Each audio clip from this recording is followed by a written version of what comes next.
Baik, assalamualaikum warahmatullahi wabarakatuh. Salam sejahtera untuk kita semua. Om Swastiastu, Namo Buddhaya, salam kebajikan, Rahayu.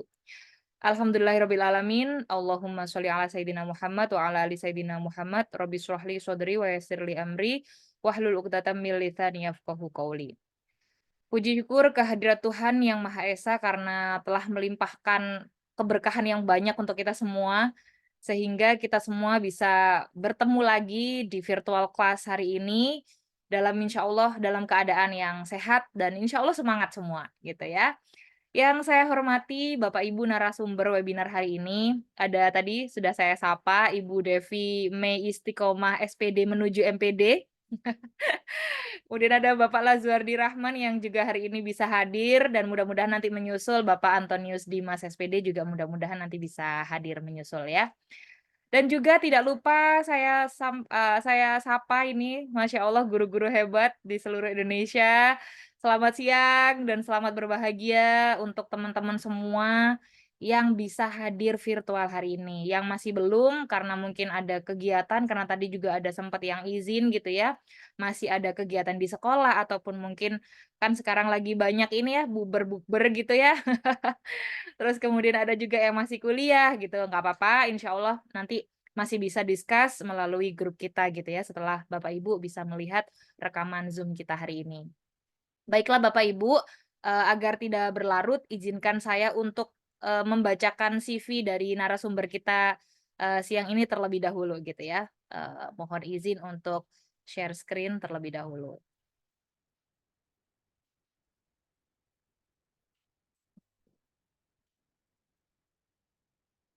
Oke, belum terlihat ya? Oh ya,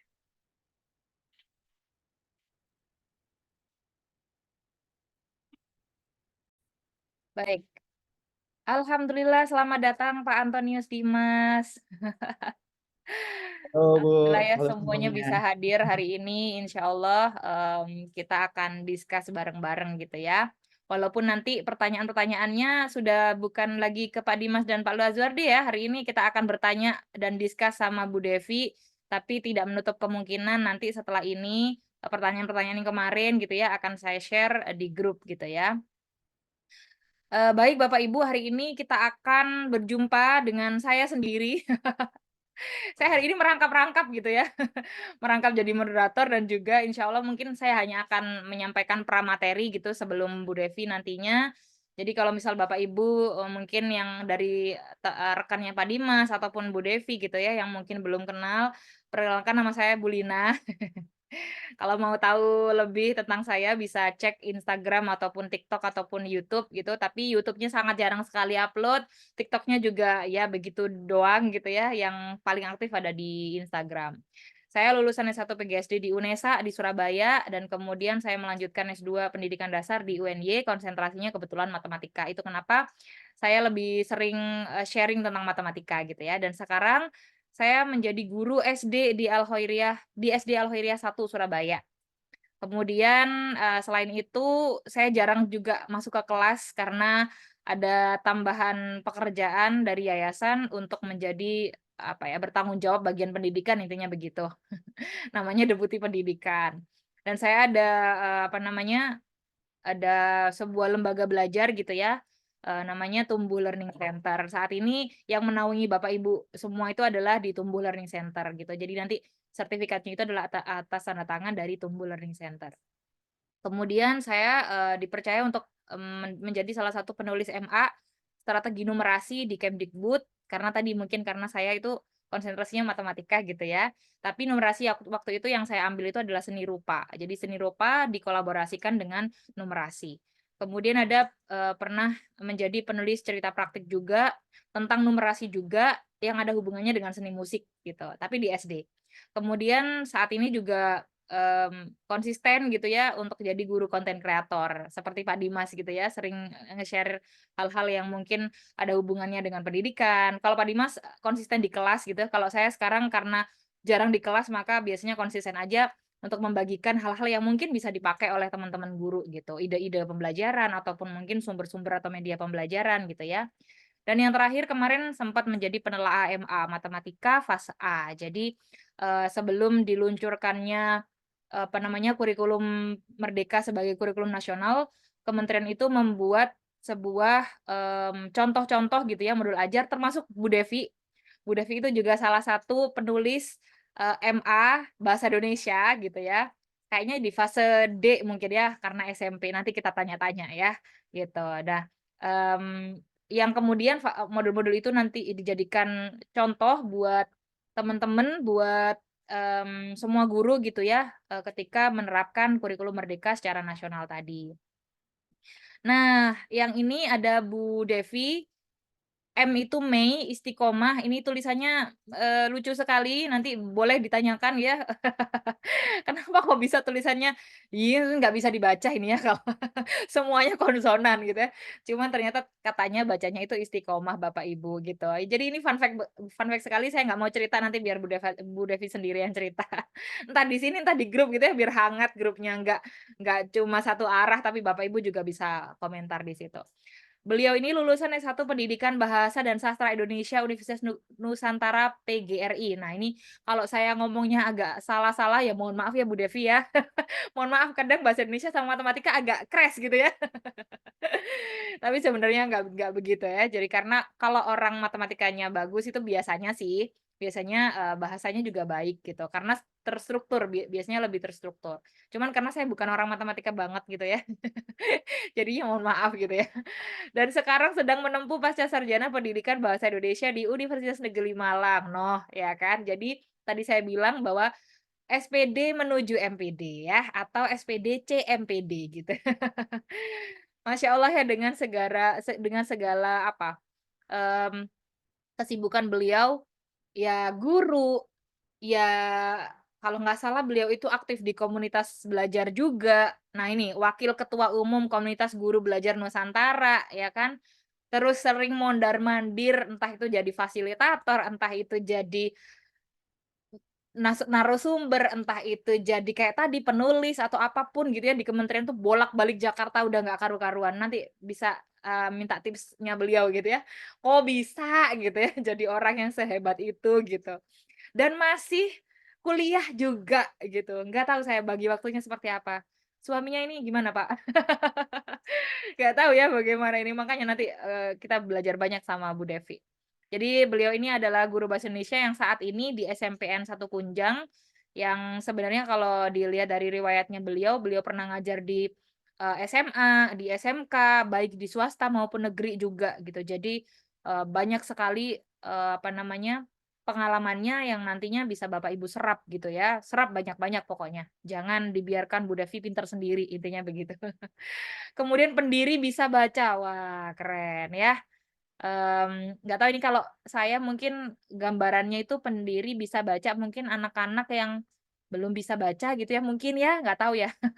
Ini hanya angan-angan nanti bisa tanya.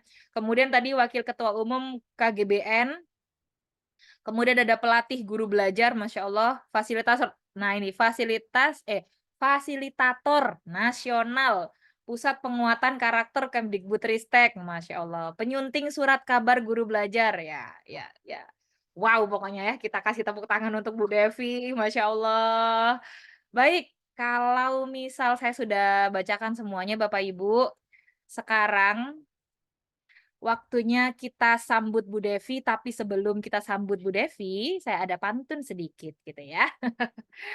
Ada kucing minum susu, bilang cakep dong di kolom komentar. Ngemis cakep ini ya. Ada kucing minum susu, minumnya di samping meja. Bismillahirrohmanirrohim Bapak Ibu, semoga bisa dapat ilmu dan terus bahagia. Oke, kita sambut Bu Devi. Selamat siang Bu Devi. Selamat siang, Bu Lina. Oke.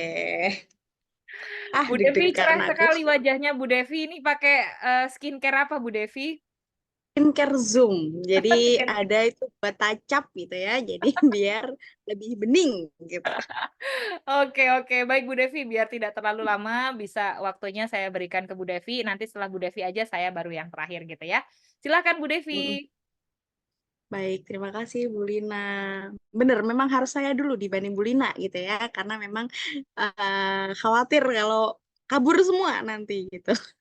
Oke, baik saya izin share Bapak Ibu, salam kenal, saya guru gitu, saya guru bahasa Indonesia Bapak Ibu. Saya belajar bareng Bapak Ibu di sini gitu ya, kita punya hak yang sama untuk saling belajar. Jadi jangan sampai hening, jangan sampai apa ya, jangan sampai nge-freeze semua gitu karena pulang sekolah panas-panas itu enaknya tidur kan kalau siang gitu. Nah, Bapak Ibu, dari tema besar yang diambil Bu Lina gitu ya, dari tumbuh apa tadi Bu Lina? Tumbuh tumbuh learning ya? Apa Iya, tadi? Tumbuh Learning Center, Ibu. Nah, Tumbuh Learning Center, saya mengambil subtemanya mengapa menjadi guru bermutu gitu ya. Nah, Bapak Ibu, saya ngamis follower nih di sini ada Instagram saya @devi.maisko gitu ya. Dibanding Bapak Ibu yang lain membicara yang lain, mungkin follower saya aduh gitu ya, mengenaskan gitu ya.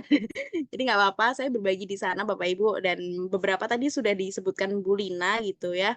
Tadi bisa baca itu kalau Bu Lina lebih terjun di bidang numerasi, mungkin saya lebih ke literasinya gitu. Di situ ada tempat untuk belajar bersama teman-teman. Teman-teman saya adalah alumni-alumni dari murid saya yang SMK, SMP untuk saling belajar. Biasanya kita adalah tadarus baca gitu, tadarus baca, tadarus sastra yang itu kita menelaah sebuah buku atau ada hal lainnya lah gitu, banyak bisa diikuti di Instagramnya. Dan kalau surat kabar guru belajar, Bapak Ibu bisa menikmatinya di Google Playbook gitu ya, ada yang gratis, ada yang berbayar, pun berbayar juga nggak lebih dari 20.000 gitu. Jadi bisa dibuka-buka di sana gitu. Kalau untuk Bapak Ibu yang udah kepala sekolah atau ingin jadi kepala sekolah, ada di surat kabar pemimpin belajar gitu. Nah, nggak usah berlama-lama lagi gitu. Tujuan belajar hari ini mengambil dari subtema-subtema yang udah disampaikan Bu Lina, Bapak Ibu, mulai dari membekali diri dengan kompetensi yang sudah ada dan tertera pada posternya gitu ya. Jangan sampai nanti saya kemana-mana nih gitu, belok kemana-mana gitu ya. Terus mengenali karakteristik murid dan menjadikan kesan pertama sebagai awal yang mempesona itu seperti apa sih gitu. Pandangan pertama gitu kan ya. Iya. Terus selanjutnya ada strategi mengajar yang menyenangkan dan bermakna gitu. Bukan hanya sekedar menyenangkan, anak-anak senang dan bahagia gitu ya. Dibiarkan kosong gitu aja, mereka bahagia tapi mereka nggak ngerti maknanya. Oh, kalau kosong itu ternyata aku kehilangan gitu ya. Tapi bagaimana bermaknanya gitu dan menjadikan pembelajar sepanjang hayat gitu ya, sepanjang usia gitu, sepanjang waktu gitu ya. Nah, selanjutnya menjadi guru belajar yang berpihak pada murid. Gimana sih berpihak pada murid gitu? Apakah harus terus-terusan ditemenin muridnya gitu ya? Apalagi saya yang sering keluar-keluar nih gitu. Nah, Bapak Ibu, oke. Coba kita kesepakatan belajar. Kalau sepakat, tuliskan angka 1. Jika tidak sepakat, tuliskan angka 0. Saya mau ngecek nih apakah semuanya fokus pada Zoom kali ini atau memang masih sambil goreng tempe. Tapi kalaupun goreng tempe juga nggak apa-apa, Bapak Ibu. Nggak ada yang salah di sini gitu ya. Kita coba yang pertama, belajar dengan bahagia. Kalau sepakat, tulis angka 1. Kalau tidak sepakat, tulis angka 0. Oke. Terima kasih Bu Hasna, Bu Elfrida, Bu Lina, Pak Iksan, Bu Rofia. Oke, oke, oke. Baik, saya batasi. Yang kedua, percaya bahwa setiap manusia memiliki potensi, ya. Kalau kalau sepakat tuliskan angka 1, tidak sepakat tuliskan angka 0. Oke, oke. Nanti akan saya kasih pembatas ya Bapak Ibu. Oke. Buka puasanya 6. Oke. Oke. Sekarang yang ketiga, belajar berlandas pada kebutuhan, lalu kembali ke kelas dengan bahagia. Jangan sampai di sini kita pusing, habis itu nggak kembali ke kelas dengan bahagia. Kalau sepakat tuliskan angka 1, jika tidak sepakat tuliskan angka 0. Oke. Wah, gercep banget langsung set, set, set, set, set, gitu. Senang banget saya. Oke, saya kasih pembatas. Selanjutnya, semua setara mendapat kesempatan untuk belajar. Jadi Bapak Ibu nggak usah sungkan untuk tanya, untuk ngobrol, untuk bercerita di kolom chat. Boleh juga nanti kalau ada waktunya open pelantang gitu ya, bahasa Indonesia pelantang ya, bukan mic. Itu untuk open mic gitu ya. Oke, baik. Angka 1, terima kasih. Selanjutnya, merawat tanda tanya guru dan murid. Jadi kita hari ini gitu harus merawat tanda tanya, merawat penasaran. Jadi jangan sampai hanya percaya pada saya gitu ya. Harus punya tanda tanya, nyalakan tanda tanyanya untuk murid ataupun untuk guru. Jadi pulang dari sini jangan sampai kita kehabisan tanda tanya, jangan sampai murid kita juga kehabisan tanda tanya. Sepakat? Oke. Jika ada yang mau ditambahkan dari kesepakatan ini, silakan tuliskan angka 2. Jika tidak, tuliskan angka 0. Oke. Jika ada yang mau ditambahkan nih, tuliskan angka 2. Jika tidak, tuliskan angka 0. Oke. Oke, baik. Nah, sebelum kita masuk ke materinya, tolong tuliskan, pilih emoticon yang menggambarkan bagaimana Bapak Ibu hari ini. Gitu, setelah mengajar mungkin, setelah berpanas-panasan, atau mungkin yang lagi nggak puasa menikmati es degan gitu. Emoticon yang menggambarkan hari ini tuh apa sih gitu, boleh banget gitu. Jadi nggak usah sungkan-sungkan gitu, boleh emoticon apapun. Aduh, Bu Lena, udah kayak gitu ya itu wajahnya. Kalau Bu Elfrida yang berkaca-kaca, wah, Bu Lina emoticonnya. Oke, Bu Rofiah mulai menguap gitu ya. Semoga tidak menguap hari ini. Nanti setelah ini kita belajar. Pak Iksan lebih kayak, oh apa sih ini gitu kan ya. Ini masuk Zoom apa ini gitu. Bu Elfrida ada bintang-bintang, Bu Hasna senyum dengan manis. Oke, baik. Terima kasih Bapak Ibu atas atensinya. Oke. Nah, sekarang saya mau tanya, kapan Bapak Ibu mulai menjadi guru? Tuliskan tahunnya aja, tuliskan tahunnya. Bapak Ibu kalau saya terlalu cepat ngomongnya, sampaikan ya tolong jangan cepet-cepet gitu. Biar nggak kayak sopir bis kejar setoran gitu ya. Oke, wah. Baru ya, Teh. Oke, ada yang mulai 2019, 2013, oke, 2021, 2016, 2014, yang 2013, 2014 gitu ya Bapak Ibu. Terima kasih sudah belajar bersama dan mendengarkan saya di sini gitu. Di saat 2013 saya masih kuliah strata 1 gitu, masih kerja di perpustakaan waktu itu. Oke, baik. Terima kasih. Ada yang 2007. Wow, Bu Ira, luar biasa. Makasih udah belajar bareng. Baik, Bapak Ibu kalau ditanya kapan, saya itu mulai ngajar yang waktu itu ngajar awal-awal gitu ya, ngikut gitu ya, gantikan guru dan lain sebagainya itu di 2015 gitu. Tapi benar-benar mulai full gitu di 2016. Nah, cuman banyak keresahan gitu ya. Nah, saya nggak mau lama-lama gitu, saya mau juga tanya, mengapa sih Bapak Ibu memilih menjadi guru? Coba tuliskan di kolom chat. Mengapa? 2018 saya masih kuliah S1 juga, Bu. Wah, saya masuk kuliah S1 itu 2011, Bapak Ibu. Sesungguhnya saya sangat muda. Oke, coba alasannya Bapak Ibu, mengapa menjadi guru? Ada tawaran. Oke.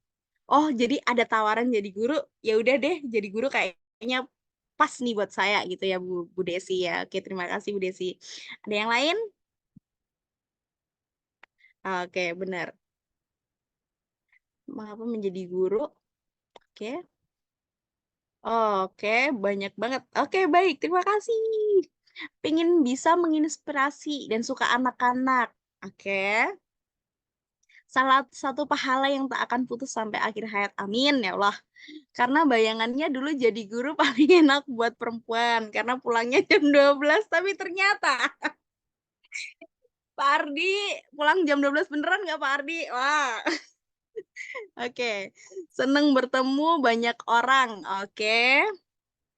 Terus awalnya disuruh jadi guru gitu kan, infal, kok nyaman gitu ya, kok nyaman gitu, karena waktu lumayan fleksibel dan ketemu banyak siswa. Wah, Ibu banyak waktu ya gitu. Selanjutnya, senang melihat murid, dari tidak tahu menjadi tahu. Oh, dari murid itu belum menemukan sesuatu sampai dia menemukan gitu ya. Ada lagi senang dengan mapel yang diajarkan meski Siva banyak yang tak suka matematika. Oke, saya juga dulu nggak suka matematika, Pak, gitu. Saya mengambil bahasa Indonesia karena biar tidak ketemu matematika, tapi ternyata ada statistik. Oke. Waktu itu keinginan menjadi guru, karena cita-cita waktu SD, namun sejak SMK keinginan kuliah karena kampusnya dekat dari rumah. Oh, karena kampusnya dekat. Oke, jadi pagi sampai siang bisa bantu orang tua. Wah, Masya Allah. Malam bisa kuliah seperti itu. Oke, the best job in the world gitu ya. Kelas adalah teman bermain saya. Masya Allah. Oke, baik. Terima kasih teman-teman atas pengalamannya. Kalau saya mengapa menjadi guru karena mimpi bunda saya. Saya tidak pernah punya cita-cita menjadi guru. Saya tidak pernah mempunyai harapan waktu kecil. Wah, wishlist saya itu jadi guru. Enggak pernah sama sekali karena pengennya dokter hewan atau farmasi gitu ya. Cuman karena namanya anak gitu ya, kadang kan eh, apa ya, harapan orang tua itu lebih tinggi daripada keinginan kita gitu. Dan bunda saya, pokoknya kamu harus jadi guru gitu. Nah, ya udah deh gitu. Akhirnya masuklah jadi guru. Kuliah di FKIP gitu dan sebenarnya udah diterima di universitas negeri gitu tapi karena deket aja kuliahnya ya udah di Kediri gitu. Nah, terus yang kedua kenapa saya jadi guru karena saya kenal murid ketika saya PPL itu saya menghayati PPL saya peran PPL saya jadi guru waktu itu karena saya orang teater saya merasa bahwa jadi guru hari ini praktik hari ini tuh saya hanya berperan aja memerankan sosok guru gitu. Bayangan saya hanya kayak gitu waktu itu. Terlalu naif terus akhirnya oh ternyata ketika ketemu murid itu saya yang malah antusias banget dibanding teman-teman yang lain yang PPL di tempat itu gitu. Nah, waktu itu di SMA Bapak Ibu dan sampai akhirnya karena gurunya sakit, saya harus menghentikan sampai 1 tahun yang harusnya PPL cuma 3 bulan sampai 6 bulan, saya tuh sampai 1 tahun. Wah, kesenangan nih gitu. Nah, selanjutnya kenapa jadi guru gitu setelah saya masuk di sekolah dan waktu itu saya memang memilih sekolah yang memang kecil gitu saya nggak mau ngajar di sekolah yang besar dan nggak ada problem gitu saya pengennya yang sekolahnya sekalian yang ada masalahnya itu banyak gitu jadi milih tantangan gitu. Nah, waktu itu saya peduli dengan pendidikan gitu ya, berdasar pada pengalaman menderita belajarnya. Kenapa menderita belajar? Karena saya tidak punya kemerdekaan memilih, jadi dari kecil sekolah dipilihkan, cita-cita dipilihkan gitu ya. Saya nggak punya pengalaman merdeka ketika menjadi murid pun saat-saat kecil saya udah bisa membaca itu di usia 4 tahun Bapak Ibu. Tapi saya numerasinya lemah karena dulu dianggap anak bisa baca itu pinter gitu ya. Langsung dimasukkan kelas 1 SD dan ternyata saya ranking 28 dari 30 murid gitu ya karena matematika saya lemah gitu. Nah, itu yang membuat ibu dan bapak saya merasa, wah ada yang salah nih gitu karena menganggap bahwa anak yang bisa baca itu pinter gitu. Baca paham, oke, tapi matematika nol gitu kan. Nah, Bapak Ibu, dari situlah guru saya tidak memberikan akses belajar ataupun diferensiasi gitu ya, yang akhirnya membuat saya lemah di situ, semakin terpuruk, yang akhirnya harus jadi anak les. Apapun mata pelajarannya saya ikut les gitu ya. Waktu itu bimbel Yogyakarta gitu. Saya les semua mapel Bapak Ibu. Saya adalah anak tersibuk di kampung saya karena setiap hari les gitu. Bukan karena senang tapi karena dipaksa gitu. Nah, menderita belajar ini terus terjadi sampai akhirnya saya ibarat otak itu bentuknya udah nggak trapesium gitu, udah bener gitu ya di SMP itu udah tahu, oh saya punya punya kemampuan di sini gitu, memetakan sendiri. Dan disitulah Bapak Ibu saya mulai mendapatkan manisnya hidup gitu ya dengan ikut ekstrakurikuler, dengan mengenal banyak guru mulai di SMP lah Bapak Ibu gitu. Tapi tidak tidak dipungkiri saya beberapa kali mendapatkan hal-hal yang berupa kekerasan verbal dan lain sebagainya yang membuat saya banyak merasa, oh saya itu menderita banget, sekolah itu nggak nyenengin, yang nyenengin adalah ekstrakurikuler gitu. Nah waktu itu apalagi dapat mondok juga gitu, saya jadi murid pernah sampai kena anxiety gitu ya, kecemasan yang berlebih gitu. Jadi murid padahal gitu, ya. Belum jadi guru kok udah anxiety gitu ya. Oke, Bapak Ibu, sekarang saya mau coba nih tanya-tanya nih ya. Mengapa sih penting gitu memanusiakan hubungan atau memanusiakan manusia dengan konteks komunikasi gitu ya, hubungan dalam proses belajar gitu ya. Jika gitu ya air putih atau bila air putih gitu ya. Ini ada air putih, ada makanan di meja itu ada empat macam. Ada air putih, ada makanan pokok, ada makanan tambahan, ada makanan kudapan. Kudapan bisa gorengan, bisa pastel, apapun itu yang gurih-gurih gitu ya, ataupun yang manis-manis gitu. Nah, bila air putih sangat penting gitu ya, dan makanan kudapan kurang penting, maka memanusiakan hubungan bisa diumpamakan sebagai apa dari empat ini, Bapak Ibu? Coba tuliskan satu, dua, tiga, atau empat. Coba tuliskan satu, dua, tiga, atau empat. Oke, terima kasih Bu Elfrida.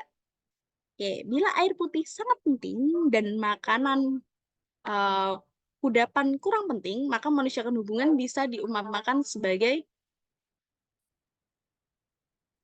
oke, ada satu, ada dua, oke. Oke, saya tunggu 15 detik lagi gitu ya.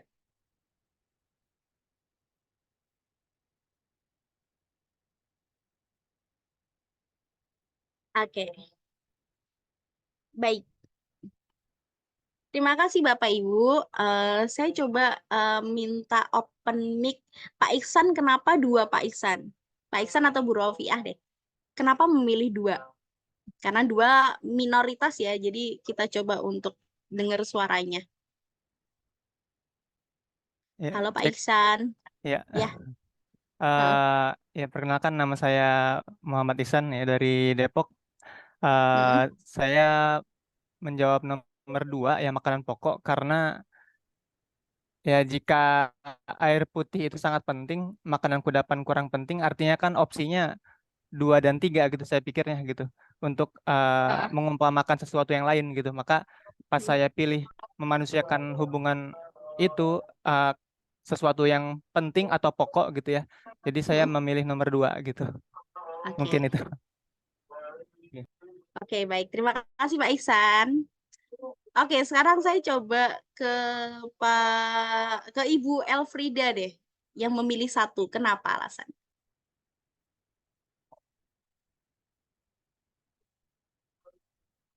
Oke, terima kasih Bu Devi atas kesempatannya. Saya izin off cam ya. Iya Bu, nggak apa-apa Bu. Kenapa saya pilih nomor satu? Karena menurut saya itu memanusiakan manusia emang benar-benar sangat penting ya Bu ya. Karena dengan Mm-mm. sesama manusia pun kita harus eh, bawa perasaannya, kemudian bagaimana pemikirannya. Jadi untuk memanusiakan manusia itu kalau untuk saya sendiri harus dinomor 1-kan. Gitu Bu. Terima kasih. Sama-sama Ibu. Baik, terima kasih. Oke, ada jawaban satu, ada jawaban dua gitu ya. Sebenarnya empat yang ada di meja itu hanya untuk mengecohkan Bapak Ibu gitu ya. Yang penting adalah air putih dan yang kurang penting adalah makanan kudapan. Jadi manusiakan hubungan jika kita rasa gitu ya adalah hal yang penting, berarti air putih. Jadi jawabannya air putih ataupun makanan kudapan itu sama-sama benarnya. Bapak Ibu bergantung skala prioritas Bapak Ibu menempatkan manusiakan hubungan itu di mana gitu ya. Tapi makanan pokok dan makanan tambahan itu adalah pengecoh aja gitu. Bapak Ibu fokus pada pertanyaan atau tidak gitu. Jadi jawabannya Bapak Ibu milih air putih ataupun memilih kudapan, makanan kudapan itu sama-sama benar ya. Oke, baik Bapak Ibu terima kasih atas atensinya. Oke, manusiakan hubungan Bapak Ibu tidak ada orang yang belajar gitu ya dari orang yang tidak disukai. Misal hari ini Bapak Ibu kenapa sih mau di sini? Pasti ada magnetnya. Mungkin Bu Lina gitu ya. Bu Lina, mungkin Pak Dimas, mungkin Pak Ardi, itu ada magnetnya. Nggak mungkin kan hari ini belajar karena nggak seneng sama orangnya gitu, karena nggak seneng sama Bu Lina gitu ya. Bisa jadi murid kita juga gitu.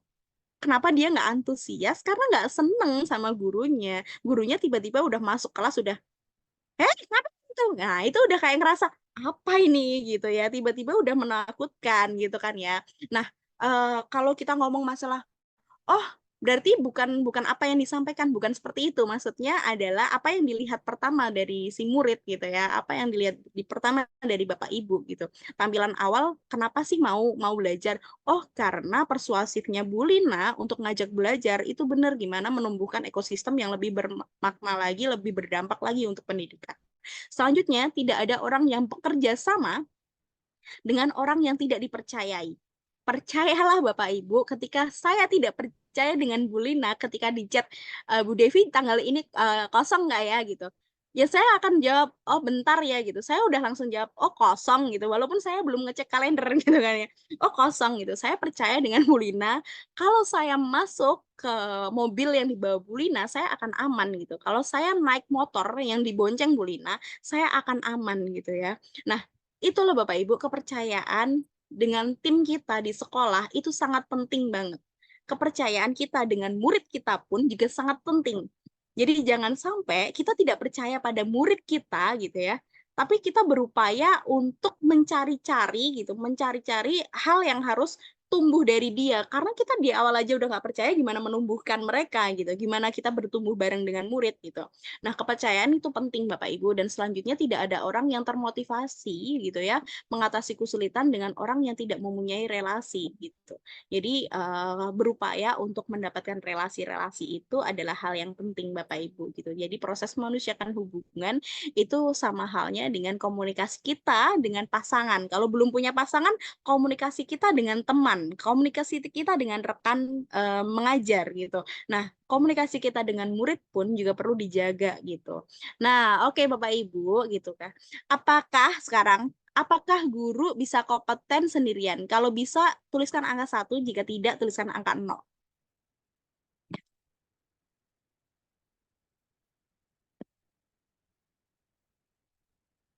Oke, baik. Terima kasih Bapak Ibu. Ya, kalau kompeten itu berarti kan mampu beradaptasi. Siapa muridnya dan di mana konteksnya, dia harus paham itu. Selanjutnya, guru tidak bisa kompeten sendiri, butuh umpan balik dari rekan seperjuangannya, butuh teman untuk bergandengan tangan untuk terus belajar gitu Bapak Ibu. Nah, kalau saya sebelum di kompetennya gitu ya, ada kemerdekaan di mana kita belajar bukan karena insentif, kita belajar bukan karena iming-iming apapun dari dinas ataupun dari kepala sekolah, tapi memang kita kayaknya kita belajar. Saya yakin Bapak Ibu yang hadir di sini gitu ya, 18 orang yang hadir di sini sudah memiliki kemerdekaan belajar untuk memilih, oh aku perlu belajar ini gitu.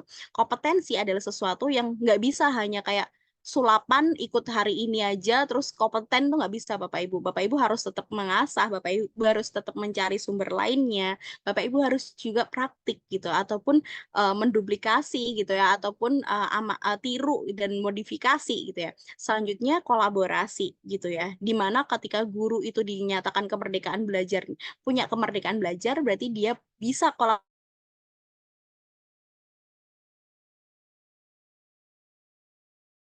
Lina sekalinya ketemu udah kolaborasinya luar biasa gitu ya Bu Lina ya, baru datang satu kelompok gitu terus tiba-tiba ternyata satu frekuensi gitu ya, karena apa, sama-sama guru gitu, sama-sama punya value tentang pendidikan yang sama gitu ya. Selanjutnya tentang karir, bahwa guru itu karirnya bukan hanya guru, wakil kepala sekolah, terus abis itu jadi kepala sekolah, kepala dinas, itu 1:1 juta gitu atau 1 miliar Bapak Ibu. Karir itu yang menentukan adalah diri kita sendiri.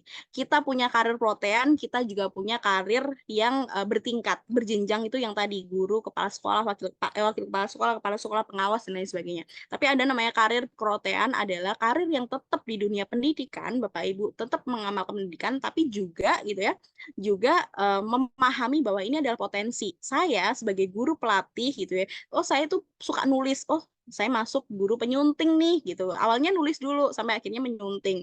Oh, ternyata karir ini juga membawakan berkah buat saya gitu ya. Entah itu akhirnya saya lebih kompeten, entah itu akhirnya saya lebih punya jaringan, entah itu saya kesejahteraannya meningkat gitu. ya. Sama dengan karir pelatih gitu, di mana kita mengasah gitu ya, mengasah dan terus-terusan belajar, mendapatkan umpan balik dan akhirnya karir itu juga menjadi karir saya gitu sebagai karir proten. Bisa keduanya dilakukan bersamaan Bapak Ibu gitu. Nah, Bapak Ibu mengenal karakter murid gitu ya sebagai bentuk perpihakan kita pada murid itu bukan hanya mengumpulkan profil murid, habis itu udah selesai. Bukan sekadar kebutuhan administratif yang dikumpulkan di awal gitu ya, tetapi lebih substansial dari itu Bapak Ibu, digunakan untuk penetapan tujuan, strategi pembelajaran, itu sangat diperlukan. Mengenal murid itu bukan hanya bagaimana kita tahu nama lengkapnya, tapi mengenal secara personal. Dia bagaimana, sukanya seperti apa, dia terganggu dengan hal apa, itu kita perlu tahu. Kalau nggak tahu sama halnya dengan dokter yang sakitnya panu dikasih paracetamol. Nah, nggak pas kan Bapak Ibu gitu. Nah, selanjutnya Bapak Ibu, bagaimana sih kita itu kalau mau jadi guru yang berkesan, meninggalkan kesan ke murid gitu ya? Juga kita nggak boleh mengerdilkan murid gitu ya. Kita melihat bahwa oh karena murid itu adalah anak kecil ukurannya dibanding kita gitu. Kalau saya kan masih tingginya sama kayak murid saya gitu ya. Tapi kalau berat badan saya lebih gitu ya. Saya unggul gitu ya. Nah, bukan seperti itu Bapak Ibu. Jadi murid itu bukan manusia dalam bentuk kecil gitu. Murid itu adalah manusia sama halnya kita, punya pemikiran, punya cara berpikir, punya keinginan, sama halnya dengan kita. Oh, kalau nanti aku buka puasa pengennya takjilnya apa, murid juga berpikir sama gitu. Tapi kapasitasnya sama dengan referensi dan pengalaman masing-masing. Kalau murid taunya hanya sekadar, oh karena saya taunya di rumah saya itu makannya pisang goreng takjilnya. Kalau di saya karena saya udah jalan kemana-mana, udah ke Nganjuk, udah ke Kediri dengan murid yang mungkin pengalamannya masih beda. Nah, hanya pengalaman aja yang membedakan kita dengan murid gitu ya. Selanjutnya, murid bukan pula manusia labil yang belum bisa memutuskan, yang membuat keputusan gitu ya. Bukan seperti itu. Murid juga punya keputusannya Bapak Ibu. Kita sebagai fasilitator gitu bisa menerapkan diri sebagai fasilitator atau mentor mereka untuk membuat keputusan itu. Jadi bukan memutuskan, tapi murid sendiri yang bisa memutuskan. Bisa pakai coaching kalau memang perlu gitu ya. Nah, Bapak Ibu, kalau kita sudah melihat murid, anak kecil gitu, itu udah masuk pelabelan. Anak yang belum bisa ngasih keputusan labil, kamu pacaran itu labil banget. Bukan seperti itu udah pelabelan yang membuat murid lebih jauh dari kita. Gitu. Nah, sulit ya, repot ya gitu ya. Repot Bapak Ibu, repot banget gitu ya. Saya baru sadar oh ternyata repot gitu ya. Gunakan telinga dan hati untuk meletakkan kesan ini Bapak Ibu. Kalau kita pakai hati, nyampainya ke hati. Kalau kita hanya pakai ya udahlah kebutuhan administrasi, ya udah selesai di situ aja, administrasi selesai tapi hati nggak tertaut gitu.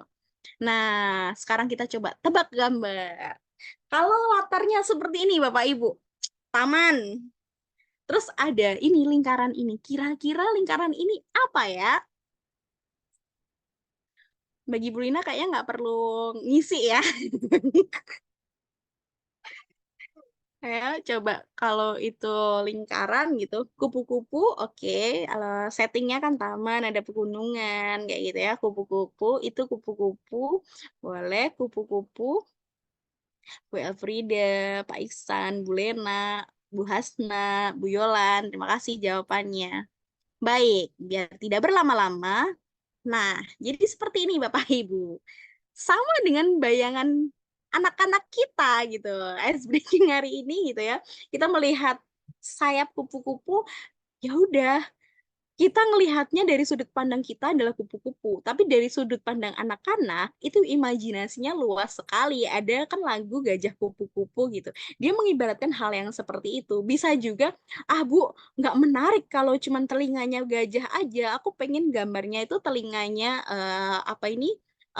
telinganya itu kupu-kupu, sayap kupu-kupu. Imajinasi anak tuh seperti ini Bapak Ibu. Kalau dulu kita seneng banget nih makan kerupuk gitu ya, main tali gitu ya.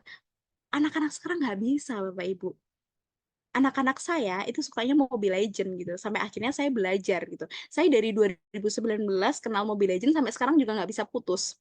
Dulu saya merasa bahwa udah kalau main Mobile Legend udah nggak usah main Mobile Legend lagi gitu. Tapi setelah saya main Mobile Legend, terus abis itu suami saya bilang, ayo keluar, saya bilang bentar gitu. Ternyata nggak kayak dulu kalau kita main karet disuruh pulang, ayo pulang gitu. Sekarang anak-anak kalau main Mobile Legend disuruh berhenti, nunggu dulu Bapak Ibu, karena dampaknya luar biasa ketika itu langsung ditinggalkan. Dia punya kolaborasi dengan teman-temannya, satu tim ada 5 orang gitu ya. Kalau satu aja udah udah berhenti gitu, yang satunya berdampak. Terus kalau bintangnya udah turun, wah itu gengsi banget Bapak Ibu. Ih, bintangku turun gitu. Nah, beda dengan kita dulu main karet, udah selesai ya udah pulang aja gitu. Besok dilanjut bisa. Kalau Mobile Legends nggak bisa, sama halnya dengan game-game lainnya. Dunia anak sekarang zaman sekarang dengan zaman dulu itu udah berbeda. Masa sih masih pembelajarannya seperti ini? Atau mungkin gini, teknologinya udah kekinian, tapi pembelajarannya ternyata ketinggalan zaman. Wah, ngeri banget kan, gitu kan? Nah, nggak bisa Mobile Legend, tapi bukan berarti Bapak Ibu semua di sini harus main Mobile Legend ya Bapak Ibu. Itu tadi cuma value yang mungkin kita memahami sudut pandang aja gitu. Nggak perlu kayak saya yang langsung mendalami gitu ya. Kayak semalam itu saya Mobile Legendan sama anak-anak sampai jam 12 malam di satu tempat warung kopi gitu. Padahal saya belum buat materi hari ini gitu. Nah, itu nggak perlu kayak gitu, nggak perlu menjiwai seperti itu. Saya tuh menjiwai itu karena memang saya pengen jiwa ekstrovert saya ketemu anak-anak tuh seneng banget. Anak-anak udah kerja, anak-anak udah kuliah, tapi masih ketemu sama saya gitu. Terus saya ngajar di SMK, Bapak Ibu gitu. Nah, selanjutnya tentang pengelolaan kelas. Kita langsung banget nih, nggak ada tipis-tipisnya sekali gitu. Bukan sekadar menyenangkan Bapak Ibu, namun kita perlu bermakna dan berdampak untuk murid. Jangan sampai pengelolaan kelas itu hanya dianggap hanya untuk hari ini aja. Kalau dulu kita mikir permainan kita aja udah kayak gitu, terus sekarang beda gitu ya. Jangan sampai anak-anak hanya bertahan untuk hari ini gitu. Terus bukan hanya untuk bertahan hari ini, tapi bagaimana mereka bertahan hidup ke depan gitu ya, hidup di masa depannya itu dia bisa survive, dia bisa bertahan hidup, dia bisa pun bukan hanya menghidupi dirinya sendiri, tapi bagaimana dia menghidupi keluarganya. Bukan hanya dia pinter ngaji gitu, tapi ngajinya ini untuk apa? Untuk mendalami apa gitu. Bisa jadi kayak gitu. Jadi bukan hanya si anak ini bertahan untuk hari ini saja, tapi di masa depan seperti apa. Itu perlu Bapak Ibu. Karena pelajaran di kelas aja gitu ya, kalau kita hanya mementingkan mereka bisa rumus ABC, ya nggak bisa Bapak Ibu gitu ya. Mereka juga harus tahu fungsinya untuk di kehidupan itu seperti apa. Oke Bapak Ibu, cerita ya Bapak Ibu. Saya dimulai dari keresahan Bapak Ibu. Dulu ngajar itu murid saya keluar dari kelas ngerokok di depan kelas. Itu yang terjadi. Dan saya resah banget, saya harus kayak gimana? Ngadepin murid saya nih gimana nih? Gitu. Waktu itu coba nyari di Facebook gitu kan, apa sih gitu. Nah, akhirnya saya menemukan komunitas belajar gitu. Akhirnya saya belajar, cari ruang belajar, bukan hanya satu Bapak Ibu, banyak sekali ruang belajar. Oh, saya pilih ini, saya pilih ini, saya pilih ini, akhirnya oh pas nih kayak gini gitu ya. Bapak Ibu temukan dulu tempat belajarnya. Kalau udah kayak gini di Tumbuh Learning gini, udah oke. Wah, di sini aja stand nih di sini. Siapa tahu Bapak Ibu yang hari ini jadi peserta ke depan malah jadi pembicara, praktik baiknya diambil sama Bu Lina gitu. Jadi cari ruang belajarnya, ekosistemnya dicari dulu gitu. Kalaupun nggak cukup satu, nggak apa-apa gitu. Banyak nggak apa-apa sumbernya gitu. Selanjutnya kalau saya di komunitas guru belajar Bapak Ibu gitu. Nah, selanjutnya setelah memiliki ekosistem yang positif ya, memperjuangkan kemerdekaan belajar, saat itu saya ngomong merdeka belajar di 2015-16 ditertawakan Bapak Ibu, tidak dianggap gitu ya. Teori diversi inovasi pasti seperti itu. Hal-hal di awal pasti diacuhkan, ditertawakan, tidak diterima gitu ya. Sampai akhirnya Merdeka Belajar sudah diakui gitu ya.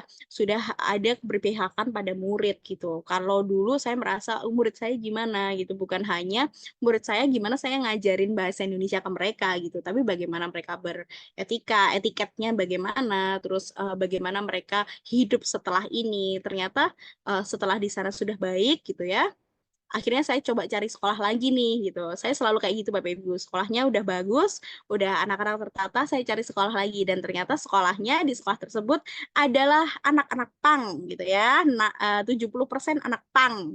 20% anak Pondok Lirboyo, kalau Bapak Ibu di Kediri tahu itu ada pondok gitu ya. sisanya adalah anak gunung. Jadi ada 3 variasi di sekolah itu. Dan ternyata, wah luar biasa memanusiakan hubungan dengan anak-anak pang gitu ya. Bagaimana mereka udah nggak dengerin salah lagi orang tuanya, mereka sukanya di jalan lebih nyaman dengan temennya gitu. Udah akhirnya gimana, setiap malam, setiap jam 8 malam saya selalu keliling lampu merah untuk nyari tempat scan-nya mereka. Scan itu adalah tempat berhentinya anak-anak pang. Selanjutnya Bapak Ibu konsisten untuk refleksi. Apa sih yang kita lakukan ini apakah udah bener? Apakah ternyata itu nyaman buat kita dan murid? Kalau enggak, ya jangan dilanjutin. Kalau ternyata ada yang baik dan ada yang beberapa tidak baik, ada yang baik gitu ya, dilanjutin aja. Kalau ada yang tidak baik, bisa direvisi gitu ya. Selanjutnya terus belajar Bapak Ibu, nggak bisa kita berhenti. Nah, langsung saya memusatkan pada komitmen pada tujuan saya. Tujuan saya keberpihakan pada murid dan mereka memiliki kemerdekaan belajar. Aku tahu aku belajar, aku tahu kenapa aku belajar. Itu yang penting pada murid saya, Bapak Ibu. Ketika dia sudah di tahap itu, baru kita masuk bahasa Indonesia. Selanjutnya, mandiri dalam cara. Kasih cara ke murid kita, bahkan ke diri kita untuk belajar. Kalau PMM nggak bisa dalam satu waktu satu modul, ya jangan dipaksa dirinya, capek nanti gitu, capek gitu, nggak bisa dipaksa. Kapasitas manusia itu beda-beda, sama dengan murid. Kalau dia bisanya misal buat cerpen dengan voice note, diceritakan, ya nggak apa-apa gitu. Sekarang itu ada voice note yang akhirnya jadi teks kan gitu. Itu kita bisa kasih tahu ke anak-anak, ini loh caranya kalau kalian pengennya ngomong tapi jadi tulisan, tinggal ngedit. Nah, kasih cara ke mereka atau mereka juga boleh mencari cara gitu.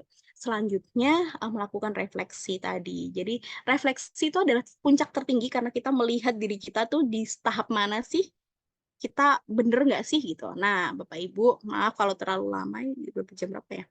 Pembelajar sepanjang hayat itu siap menjadi guru, berarti siap belajar sepanjang hayat, Bapak Ibu. Pengembangan karir guru tidak dibatasi masa jabatan, tetapi harus berkembang sepanjang hayat. Bapak Ibu, kalau hari ini merasa aku kok jadi guru honorer lama banget ya, nggak apa-apa. Nggak apa-apa, yang penting itu dampaknya. Jangan sampai kita udah 10 tahun jadi guru, cuman punya praktik baik 1, ngajar teks prosedur, ya gitu aja dari tiap tahun. Tapi muridnya udah beda-beda nih, gitu. Akhirnya nggak relate dengan anak-anak. Akhirnya diacuin sama anak-anak, dicuekin gitu ya. Selanjutnya memberi dampak pada pembelajaran di kelas. Jangan sampai gitu ya, kita sibuk di mana-mana, tapi anak kita ditinggal. Saya selalu ingat, saya bisa ke Jakarta, saya bisa ke Sumatera, bisa ke Sulawesi, bisa kemanapun ke Papua gitu ya. Itu karena murid saya di kelas, karena praktik baik saya. Jadi jangan sampai saya asik-asik tidur di hotel, tapi murid saya kosong dan mereka merasakan, Bu saya nggak enak ditinggal, Bu saya nggak suka ditinggal, Bu saya hal itu Bapak Ibu gitu. Bahkan saya sebelum izin ke kepala sekolah saya selalu izin ke murid saya dulu. Jadi yang menjadi dewa saya, teman sekutu saya itu adalah murid. Ketika murid mengizinkan, saya baru berangkat. Ketika saya tahu, oh kapasitas saya di sini lebih berdampak nih gitu. Saya kayaknya nggak bisa ninggalin murid karena murid saya masih perlu saya. Ya udah, saya nggak akan pergi gitu. Tapi ketika murid saya udah ngizinin, baru saya ke kepala sekolah. Karena tahu kepala sekolah saya pengajar praktik Bapak Ibu. Beliau tahu banget kalau saya kemana-kemana itu pasti diizinin gitu. Tapi di masa kelam Bapak Ibu, saya punya kepala sekolah yang bahkan saya nulis praktik baik aja nggak boleh. Nulis cerita aja nggak boleh, pernah gitu ya. Jadi jangan sampai, enak gitu. Enggak, saya pernah di masa-masa lampau itu mendapatkan hal-hal yang seperti itu. Ya kalau bisa dilakukan terus, kalau nggak bisa udah nggak kuat, ya udah nyerah aja, pindah sekolah gitu. Kalau saya sefrontal itu hidupnya gitu. Kalau memang nggak pas, ya udah pindah gitu. Kalau memang pas, ya lanjut gitu. Kenapa kita menyiksa diri kita hanya untuk hal-hal seperti itu? Kalaupun maksudnya sebuah tempat itu akan mencari pengganti kita kok nanti gitu. Tapi ya juga komunikasikan, jangan sampai di tengah-tengah semester, belum sampai setengah semester langsung Bapak Ibu pergi, itu seenaknya sendiri gitu ya. Dan memberi dampak pada pembelajaran yang di kelas itu berarti apapun kesibukan kita nggak lupa dengan murid kita, prioritas tertinggi guru adalah muridnya. Kalaupun punya tugas yang lain, komunikasikan dengan muridnya dulu. Kayak rumah tangga, nggak bisa kita hanya ngomong aja gitu. Cuman ngomong, yang aku mau ke sana gitu. Nah, kalau saya dengan suami saya, kenapa tadi Bu Lina bilang, oh gimana suaminya gitu. Suami saya dan saya sudah punya komitmen, saya itu bukan izin tapi memberitahu. Yang saya mau ke Jakarta nih gitu. Jadi pasti diizinkan karena pemberitahuan gitu ya. Nah, Bapak Ibu, guru yang belajarlah yang bagi saya gitu ya, guru yang belajarlah yang berhak mengajar, guru belajarlah yang akan membuat kelasnya lebih bermakna, dan guru belajarlah yang adaptif dan bermutu. Jadi bukan hanya adaptif tapi bermutu. Jadi kalaupun kita udah adaptif nih, ada perkembangan ini yang diprioritaskan pertama adalah murid.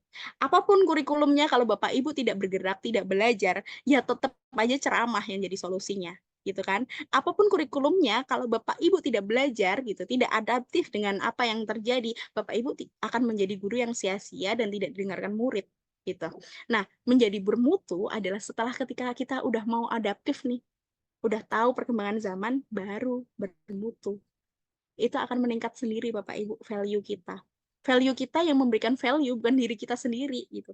Tapi orang lain memaknai diri kita, wah keren ya gitu. Wah nggak capek ya, aja capek gitu ya.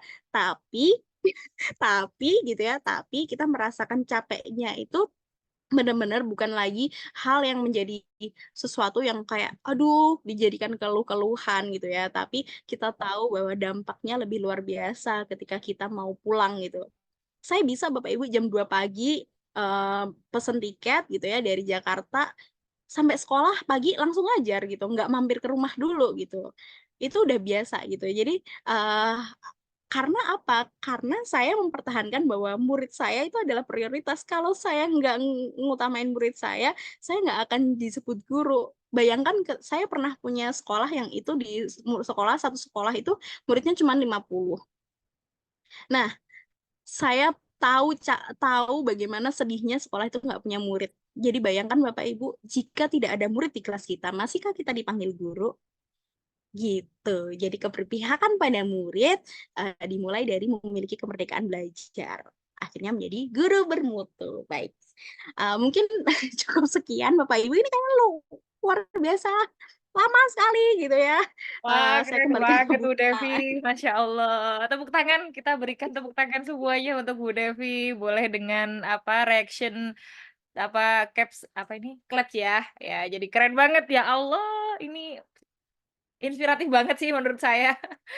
Jadi mungkin kalau buat teman-teman guru sekalian gitu ya, jadi, kalimat hampir-hampir kalimat terakhir tadi gitu, itu bikin saya juga mikir gitu bahwa sebenarnya yang paling penting itu bukan kita mempersoalkan tentang kurikulumnya apa gitu ya, tapi bagaimana sih kita bisa menyikapi semua hal yang ada di depan kita gitu. Karena apapun kurikulumnya kalau kita udah bermutu tadi, maka kita akan adaptable gitu, maka kita akan bisa, menjadikan pembelajaran itu menarik di kurikulum apapun, gitu.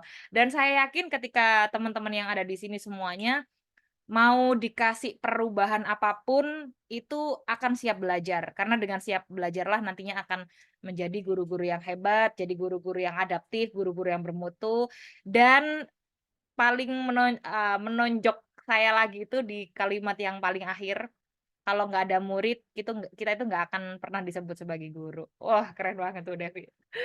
Thank you banget Bu Devi. Oke, teman-teman, ini sudah pukul 15.27, tapi nggak apa-apa ya.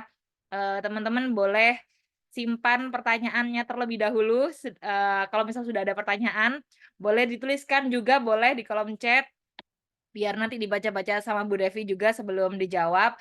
Tapi sebelumnya saya akan,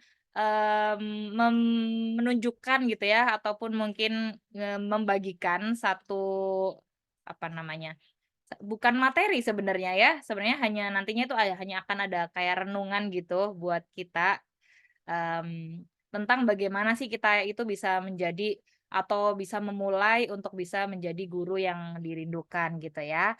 Tapi sebelumnya saya izin untuk, share screen terlebih dahulu. Nah, jadi Bapak Ibu, judulnya memang saya pilih bagaimana memulai menjadi guru yang dirindu gitu ya, karena, tadi kalau misal seperti yang disampaikan Bu Devi bahwa bagaimana sih implikasinya itu nanti adalah bagaimana kita itu jadinya berpihak gitu ya kepada murid.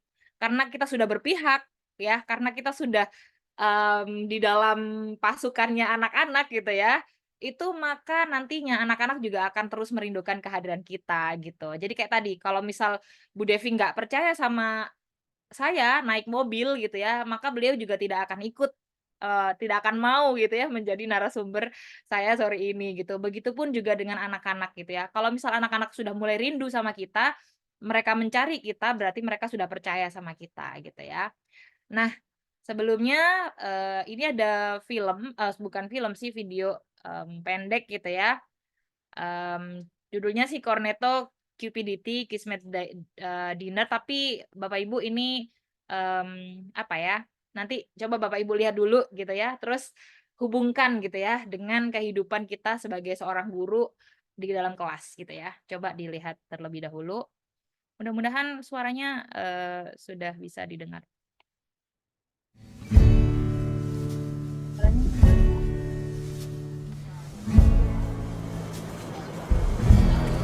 Apakah suaranya muncul, Bapak Ibu? Everybody wants to be loved. Everybody wants to be in love. But do they believe they'll find love?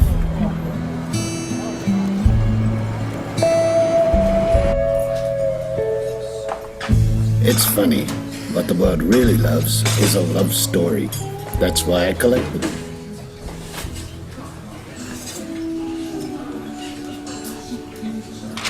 Take Laura. She might look like a waitress, but Laura has a voice like an angel. Trust me, I know.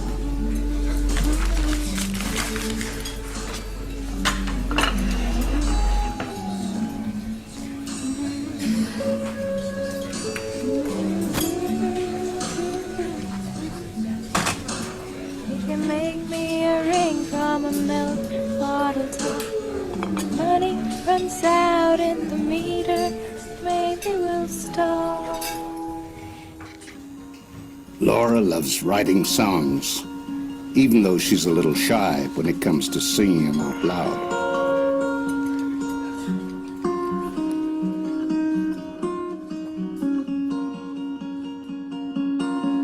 I love the way you love someone else. I'd like to get some of that for myself. I wanna wake up next to you. The way you hold her with tenderness, she kicks back her heels in that beautiful dress.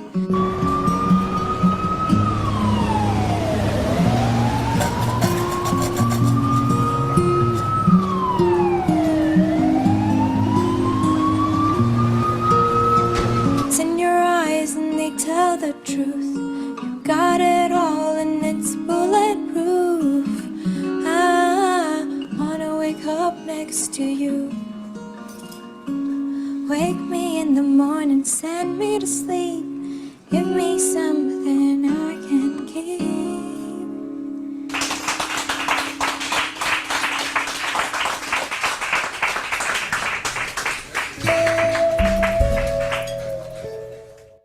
You have never been in love, have never been in love with anyone but you.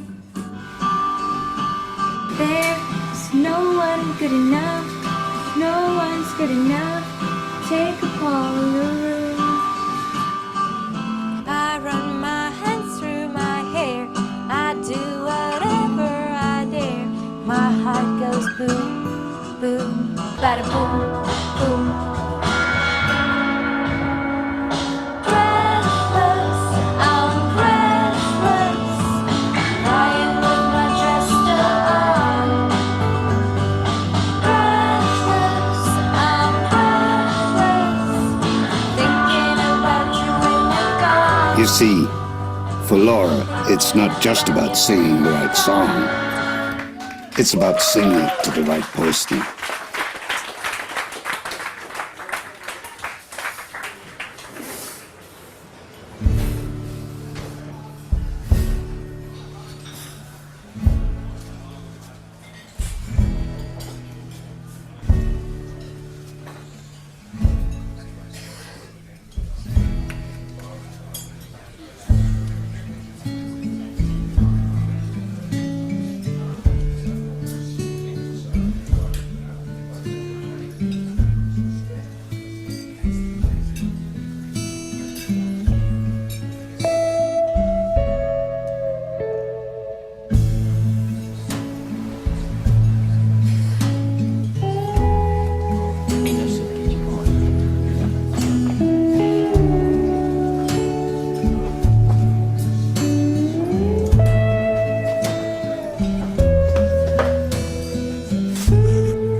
moments in life when we all need a little help.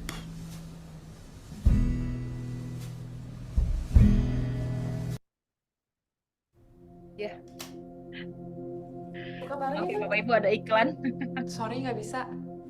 Sering aku merasa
You light up the room, and you don't even know.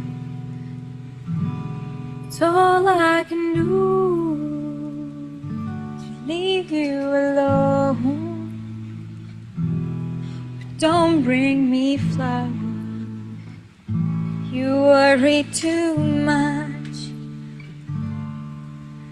Oh, my darling, to know you see me, it's enough. We can dance around the kitchen, candles cost nothing. You can make me a ring from a milk bottle top. When the money runs out in the meter, maybe we'll stop. You light up the room, and you don't even know. It's all I can do to leave you alone. So babe, who needs chocolate? All that champagne and stuff. Oh, my darling, to know you love me, it's enough.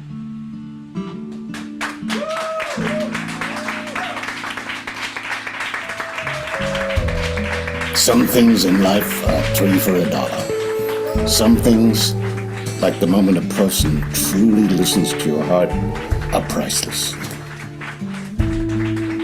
There are thousands of love stories waiting to happen every day. Fate, destiny, who knows? This is just one story. I'm a Cupid, and this is Cupidity.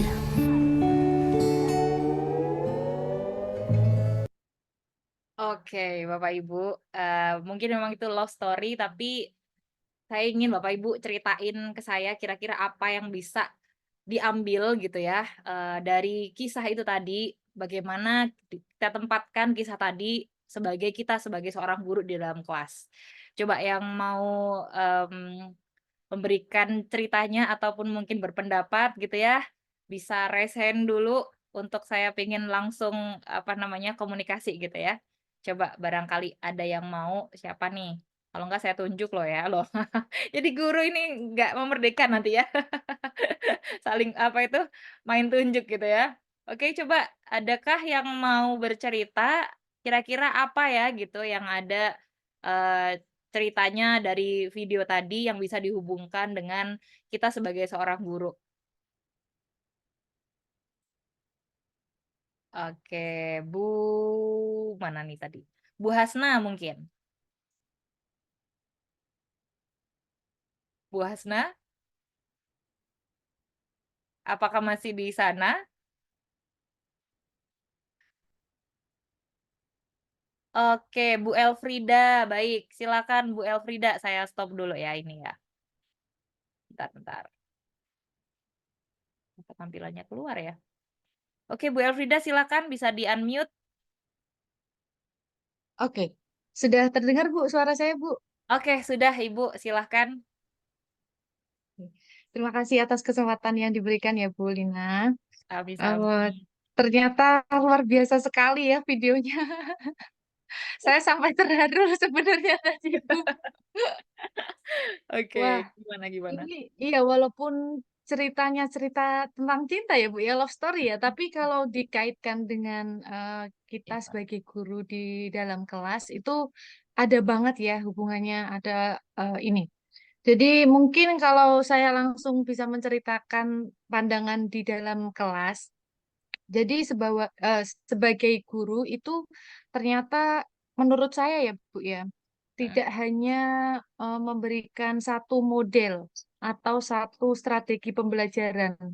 Karena pasti murid itu berbeda-beda, beragam. Mungkin ada yang bisa nangkapnya itu dengan menulis, dengan bercerita, menggambar, dan lain-lain. Nah, sebagai guru itu harus punya sebuah cara. Nah, cara ini yang harus tepat sasaran kepada murid tersebut. Seperti itu sih, Bu. Kalau secara singkatnya. Keren Terima banget, kasih, tepuk Bu Lina. tangan buat Bu Elfrida, terima kasih. Ada lagi nggak yang mau bercerita nih, kira-kira tadi isinya apa gitu ya? Kalau belum ada nggak apa-apa, tapi karena yang disampaikan Bu Elfrida tadi sebenarnya sudah mencakup gitu ya. Jadi benar, kalau misal kita posisikan gitu ya, posisikan kita sebagai seorang guru itu adalah si Laura tadi gitu ya, si perempuan waiters tadi yang punya suara emas gitu ya. Terus dia jatuh cinta gitu ya sama seseorang, tapi dia nggak akan bisa deliver apa namanya, song-nya gitu ya, nggak akan bisa deliver lagu yang dia sampaikan yang sebenarnya dia tujukan untuk si laki-laki itu gitu ya, nggak akan bisa. Kenapa? Ternyata si laki-laki ini tuli gitu, jadi nggak akan bisa mendengar apapun gitu. Nah, ketika Laura itu berusaha untuk memahami si temennya tadi atau si orang yang dia sukain tadi gitu ya, oh ternyata dia tuli, oh ternyata dia bisanya itu kalau misal di-deliver lagunya itu hanya dengan, bahasa isyarat gitu. Maka kemudian dia belajar, untungnya sih ada bapak-bapak tadi ya. Jadi kalau misal ada bapak-bapak yang homeless tadi, itu saya ibaratkan sebagai mungkin rekan kita ataupun mungkin masyarakat gitu ya. Kalau kita bisa membantu orang lain, membantu rekan kita, kolaborasi dengan rekan kita, kemudian merangkul masyarakat gitu ya, maka masyarakat, rekan kerja kita, ataupun mungkin atasan, ataupun siapapun gitu ya, itu juga akan memberikan imbal balik yang baik untuk kita gitu. Jadi kalau tadi tuh si pemilik, kafe tadi tuh kan maunya jangan ke sini gitu kan, tapi si Lauranya itu baik, dia ngasih makanan gitu ya. Dia, membuka diri untuk bisa membantu orang lain, sehingga apa, orang lain tadi juga ingin membantu gitu ya. Akhirnya dia berikanlah buku tentang, bagaimana untuk berbicara dengan bahasa isyarat gitu. Sehingga akhirnya Laura bisa tuh apa namanya, berbicara dengan bahasa isyarat, yang kemudian ternyata si atasannya tadi gitu ya, si di kafe tadi ternyata juga mungkin sudah tahu ceritanya bagaimana Laura, apa namanya, berusaha gitu ya. Akhirnya didukunglah gitu ya ketika mau ada si cowok dateng, didukunglah dengan, ngasihin mic yang sudah ada standing mic-nya, kemudian diberikan media gitu ya, diberikan media, kemudian, suasana ruangannya juga yang lainnya dimatikan, dipadamkan hanya untuk si cowok ini biar, tertarik gitu ya untuk, "Loh kenapa kok aku aja?" Gitu kan. Jadi ada strategi-strategi yang disampaikan oleh Bu Elfrida tadi. Strategi itu muncul Bapak Ibu dari mana? Dari ketika kita paham si murid tersebut atau dari kita paham si orang yang ingin kita deliver pesannya tadi, begitu. Jadi itu mungkin memang video, love story tapi banyak hal yang bisa kita ambil untuk bisa kita masukkan di dalam kelas. Nah, ini salah satu yang kami lakukan ketika ingin, melihat karakteristik pertama kali Bapak Ibu. Jadi yang kami lakukan di sekolah saya gitu ya, karena sekolah saya SD, sebenarnya saya menaungi ada KBTK, SD sampai SMP, tapi saya banyak difokus di SD karena tadi ya, saya ditempatkan di SD-nya.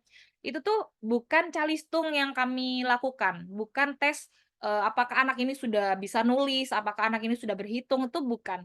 Tapi kita berikan, observasi kita namakannya, observasinya itu adalah dengan bermain blok seperti ini. Jadi, dari bermain blok ini, kami berusaha untuk mencari, menggali gitu ya, bagaimana kekuatan tangannya dia, bagaimana dia berimajinasi, apa bangunan yang sedang dia pakai, dan itu ketika melakukan observasi kita akan terus komunikasi. Jadi ketika kami komunikasi, kita akan terus tanya gitu ya, "Apa sih yang ingin kamu, bangun?" Gitu. "Saya mau bangun," dia mikir gitu ya, "Saya mau bangun istana," misal dia tanpa berpikir ataupun berpikirnya agak lama gitu, dan itu masing-masing anak beda-beda. Sehingga itu jadi catatan, bahwa catatan pertama mungkin ya untuk bisa mengenali murid kita itu adalah bagaimana kita caranya untuk bisa menggali apapun informasi tentang anak ini yang kemudian bisa kita pakai ketika kita mau mengajar di dalam kelas gitu.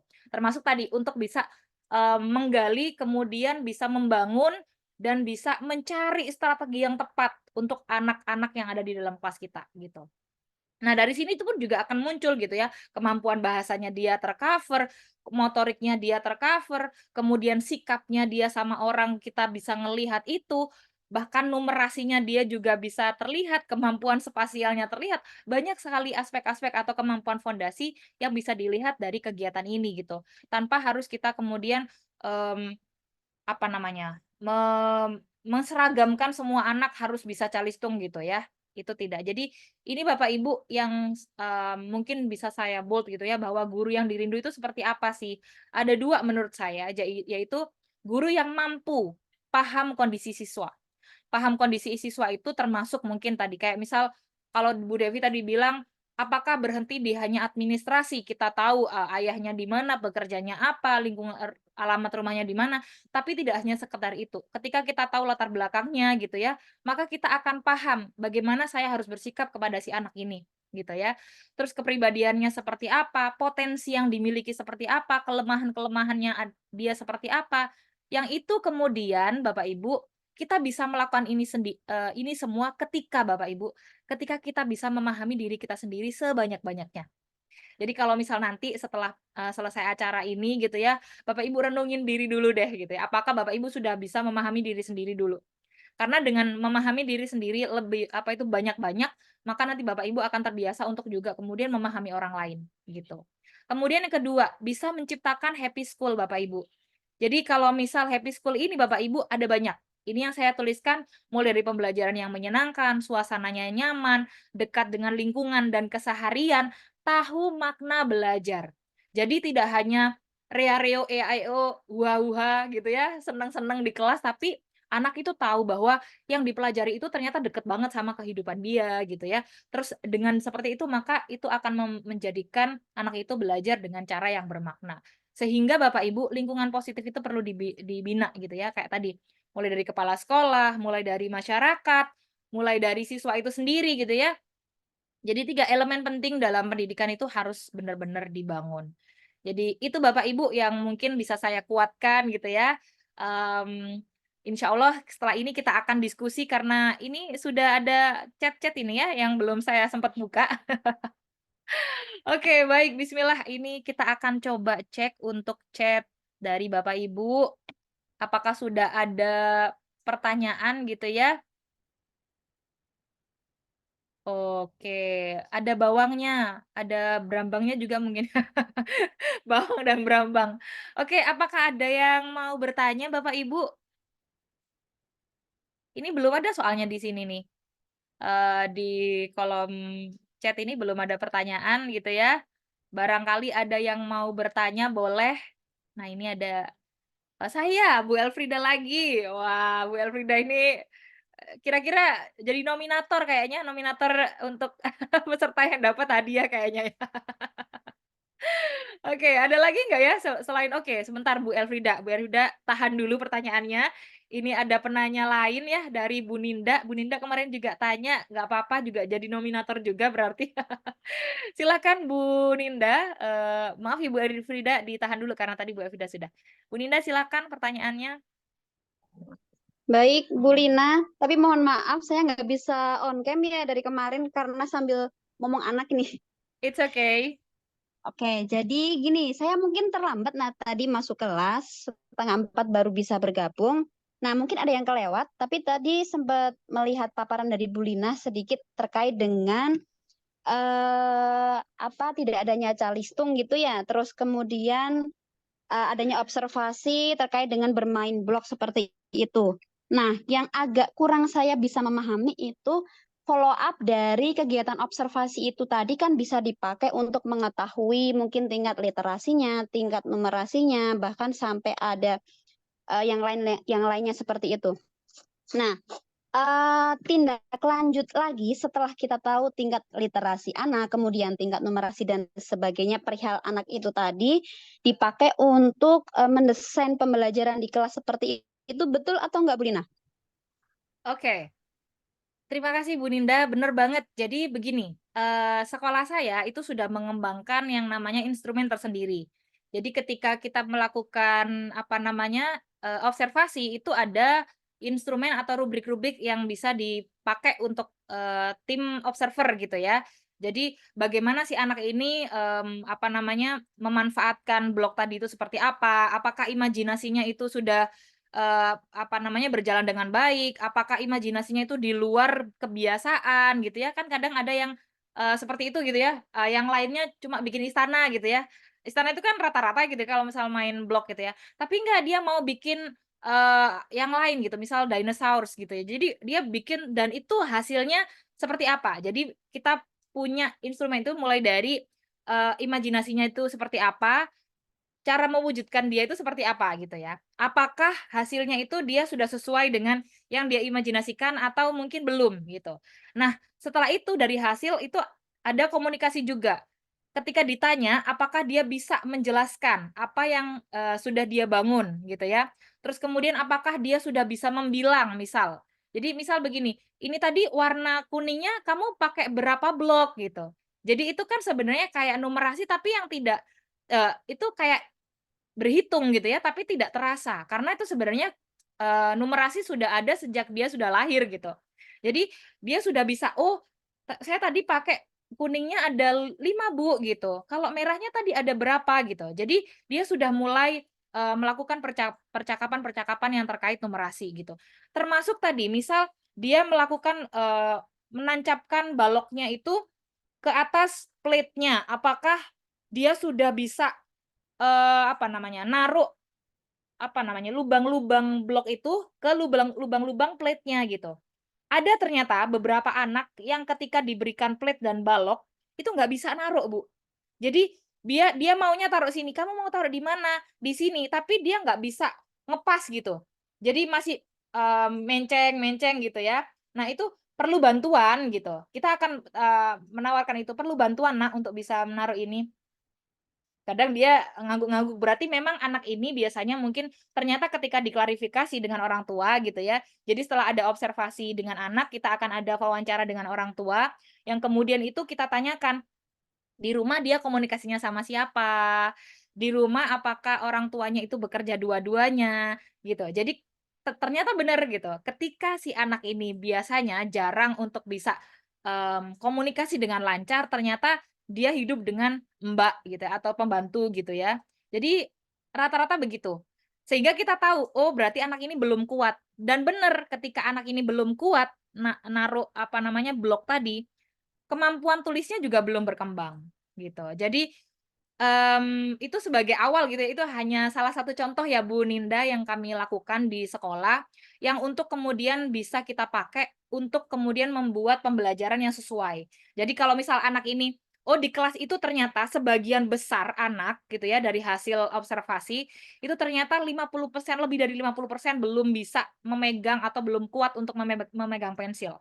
Maka pembelajaran di dalam mungkin, entah itu nanti dirancang 1 bulan dulu gitu ya, tanpa menggunakan pensil sama sekali gitu ya, hanya menggunakan mungkin video atau mungkin buku-buku yang bergambar gitu ya, hanya guru yang menjelaskan, dia yang bercerita, seperti itu. Tapi kalau misal di kelas itu sudah, oh sudah ternyata sudah 80% anak ini kuat, maka sudah mulai tuh diajarkan bagaimana cara menulis gitu ya. Jadi, mmm hal-hal yang kami lakukan tadi itu hanya sebagian kecil gitu ya. Kalau misal sudah besar atau mungkin sudah masuk ke kelas tinggi gitu ya, mungkin cara analisisnya bukan begitu lagi. Yaitu salah satunya yang mungkin saya lakukan dulu itu adalah, dengan sering-sering ngajakin ngobrol. Jadi kalau misal, istirahat gitu ya, saya lebih banyak ngobrol sama anak-anak gitu. Jadi apa sih kesukaan mereka gitu ya, sampai mungkin mereka ya kalau anak-anak kelas 5 itu sudah tahu apa sih namanya itu, Korea-Korea gitu ya. Kalau tadi Bu Devi SMP Mobile Legends gitu ya, saya akhirnya jadi, eee, nyari tahu gitu ya, Jungkook itu yang mana sih gitu. Walaupun saya sendiri nggak suka gitu ya, nggak suka, K-pop gitu ya, tapi saya suka drakor ya. Tapi setidaknya agak-agak nyambung gitu, "Oh, Bu Lina suka yang ini." Jadi ngomongnya itu agak-agak nyambung gitu, walaupun sebenarnya kita nggak terjun banget kayak Bu Devi gitu ya, tadi sudah terjun banget sama Mobile Legends, enggak gitu, tapi setidaknya kita tahu gitu bahwa, oh konteksnya seperti ini. Sehingga ketika buat soal Bapak Ibu ya, ketika buat, cerita, bikin soal itu saya bikinnya itu nama-nama anggota-anggota BTS, anggota-anggota NCT gitu. Jadi anak-anak lebih kayak seneng gitu ya, jadi kayak, "Wah, ada nama idolaku nih di sini," gitu. Itu sih Bu Ninda, jadi, yang kita pakai tadi, kita buat gitu ya, itu nanti akan jadi salah satu cara atau untuk kita menentukan bagaimana nanti pembelajaran kita selama di kelas, gitu. Oke, itu mungkin Bu Ninda mudah-mudahan sudah bisa dipahami. Gimana Bu Nin? Sudah ya Bu Nin ya? Oke, kalau sudah? Oke sudah, terima kasih.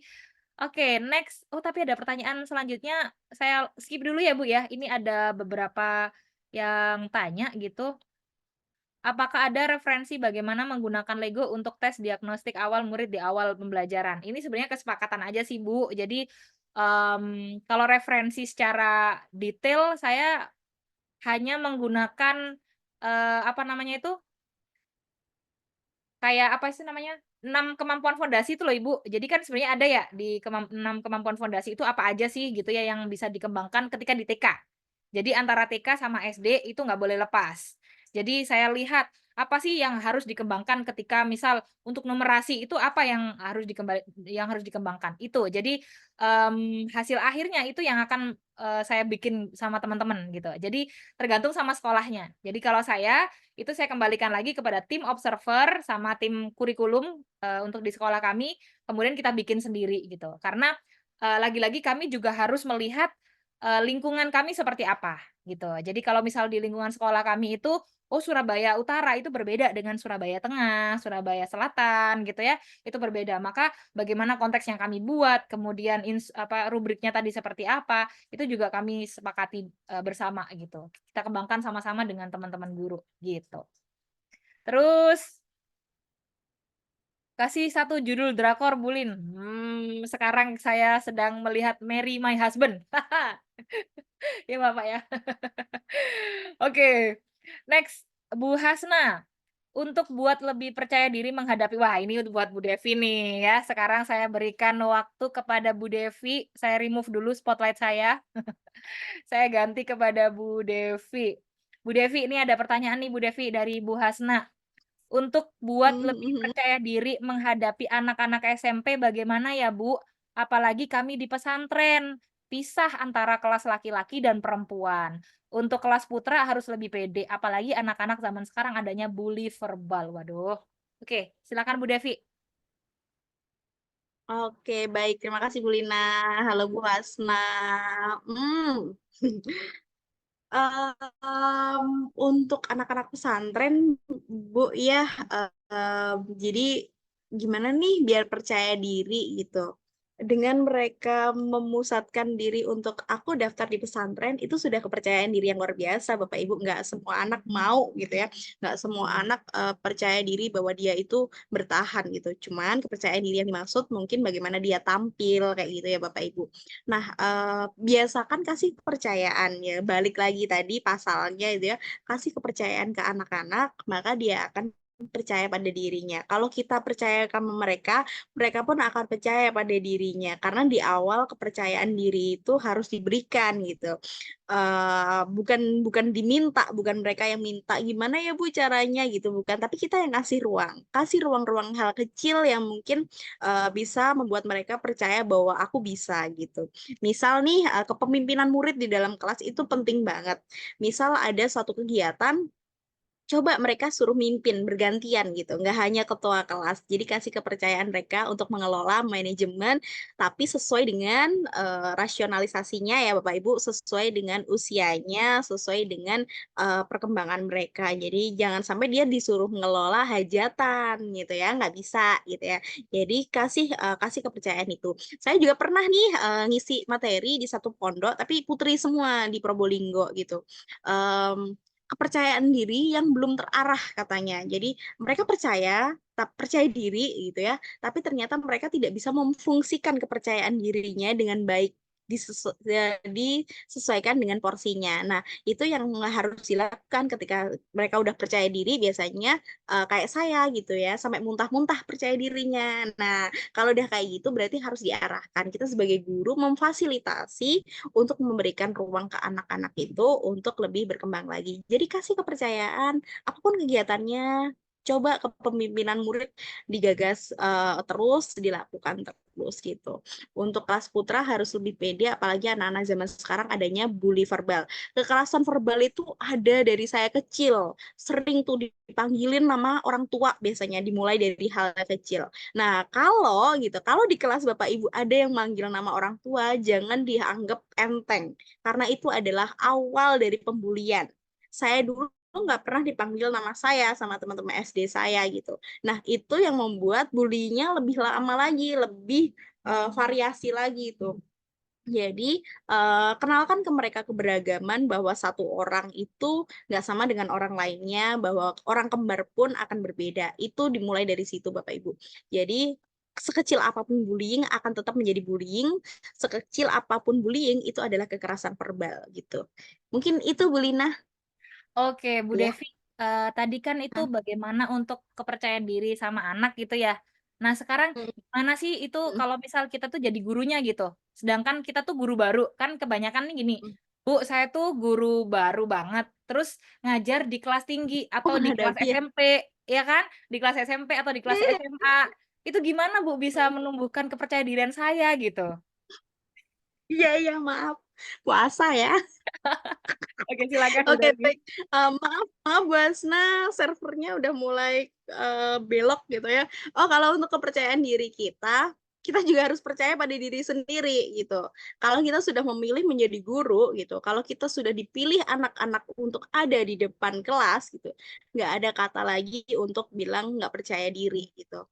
Mengasah untuk ngomong itu mungkin akan lebih sulit gitu ya. Tapi kalau biasanya mungkin ada introvert, ekstrovert gitu ya. Kalau mungkin Ibu Hasna introvert gitu ya. Padahal orang introvert itu lebih tertata Bu Hasna dibanding orang ekstrovert gitu. Saya memang ekstrovert yang tertata dengan baik, akhirnya termanajemen gitu. Nah, kalau Ibu Hasna itu kemungkinan gitu udah tertata, terstruktur, tinggal apa yang dikeluarkan aja gitu. Jadi harus banyak berlatih, harus banyak menetapkan pada diri saya guru, kebutuhan saya untuk memberikan aktivitas belajar yang menarik untuk anak-anak. Udah di situ. Kalau kita belum percaya ke diri kita sendiri, aduh kamu pasti nggak bisa, aduh pasti di dalam hati kita kayak gitu terus, itu membuat kita juga akhirnya banyak khawatir. Jadi kalau saya banyak berlatih, salah nggak apa-apa, manusia itu bukan nggak boleh salah gitu ya. Salah itu awal dari pembelajaran kita gitu. Salah itu bukan berarti nggak belajar. Jadi kalau Bu Hasna mengalami kesalahan, ya udah nggak apa-apa, malu-malu nanti gitu ya. Saya juga sering kayak gitu ya. Saya salah, saya akan perbaiki lagi gitu. Jadi jangan takut salah, jangan takut sesuatu yang gagal, praktik baik ternyata gagal nggak apa-apa gitu ya.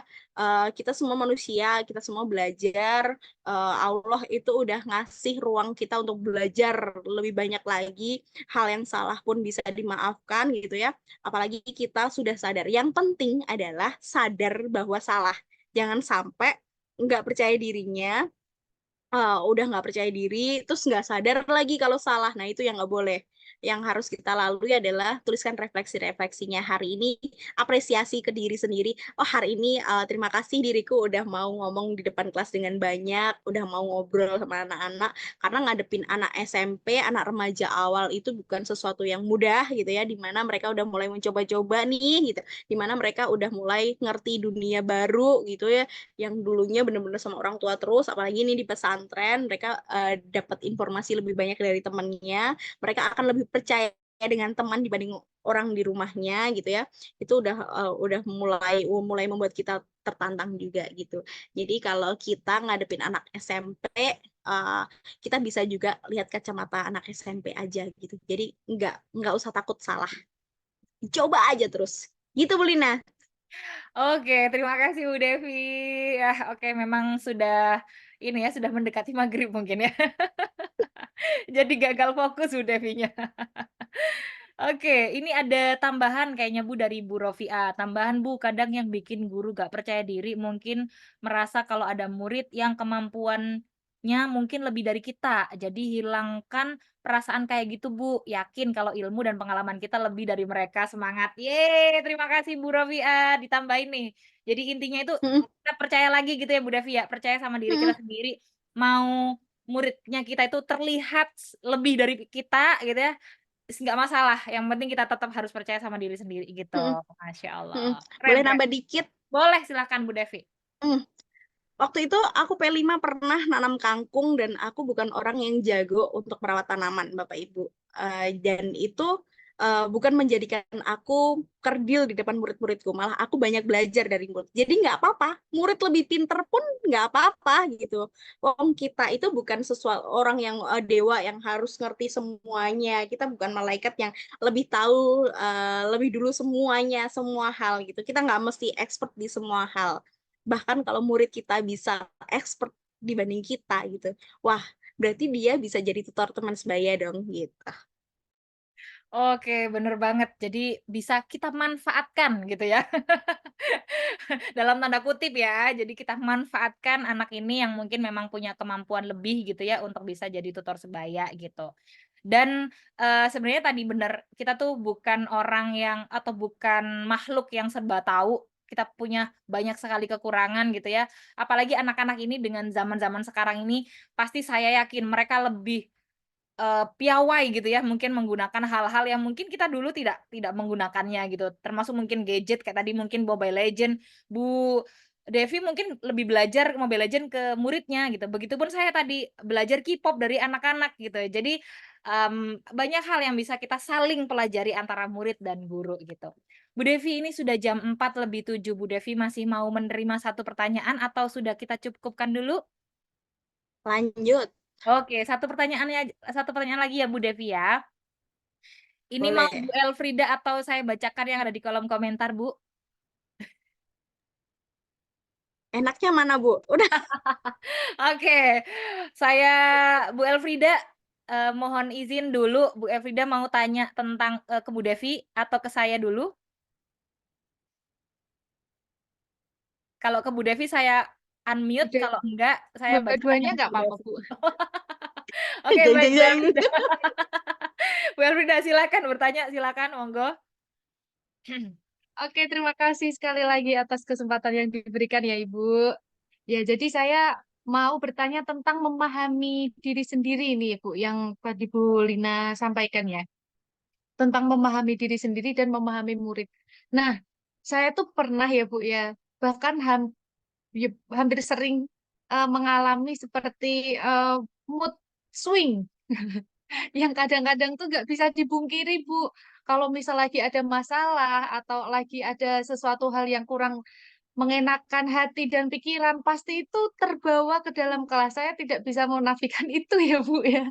Nah, pasti saya eh, mengalami sebuah kendala, Ibu. Nah, kendalanya apa? Kendala saya itu lebih ke semangatnya. Jadi saya pernah minta ke murid-murid saya itu untuk menuliskan apa sih kekurangan dari Bu El, apa sih yang kalian inginkan ketika ada kelas dengan Bu El. Nah, saya waktu baca-baca itu ada satu anak yang menuliskan Bu El kurang bersemangat. Nah, itu tuh kayak, ternyata saya tuh kurang bersemangat ya di depan anak-anak ya. Padahal padahal pikiran dan perasaan saya itu saya udah memberikan yang terbaik, sudah mencoba untuk lebih bersemangat. Ternyata bagi mereka itu belum, Bu, belum cukup.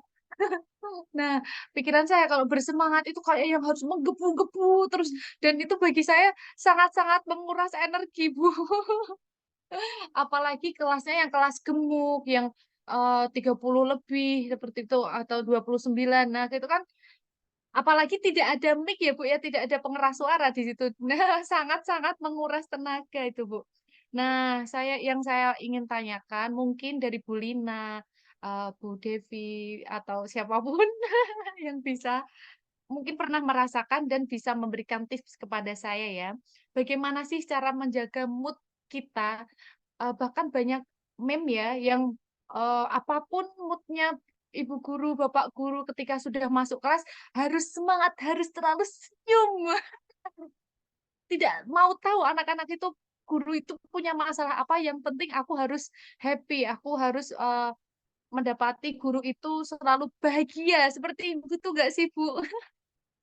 Nah, seperti itu, Bu. Jadi, saya tuh belum menemukan apa formulanya sendiri untuk saya bagaimana cara menjaga mood supaya tetap bersemangat, supaya memberikan apa namanya ya, ekspresi atau yang terbaik untuk siswa ketika ada suatu masalah mungkin di dalam atau di luar sekolah. Dan satu lagi boleh ya, Bu, ya? Tentang memahami murid. Nah, kita kan juga punya PR ya, Bu, ya, untuk memahami diri sendiri dan memahami muridnya.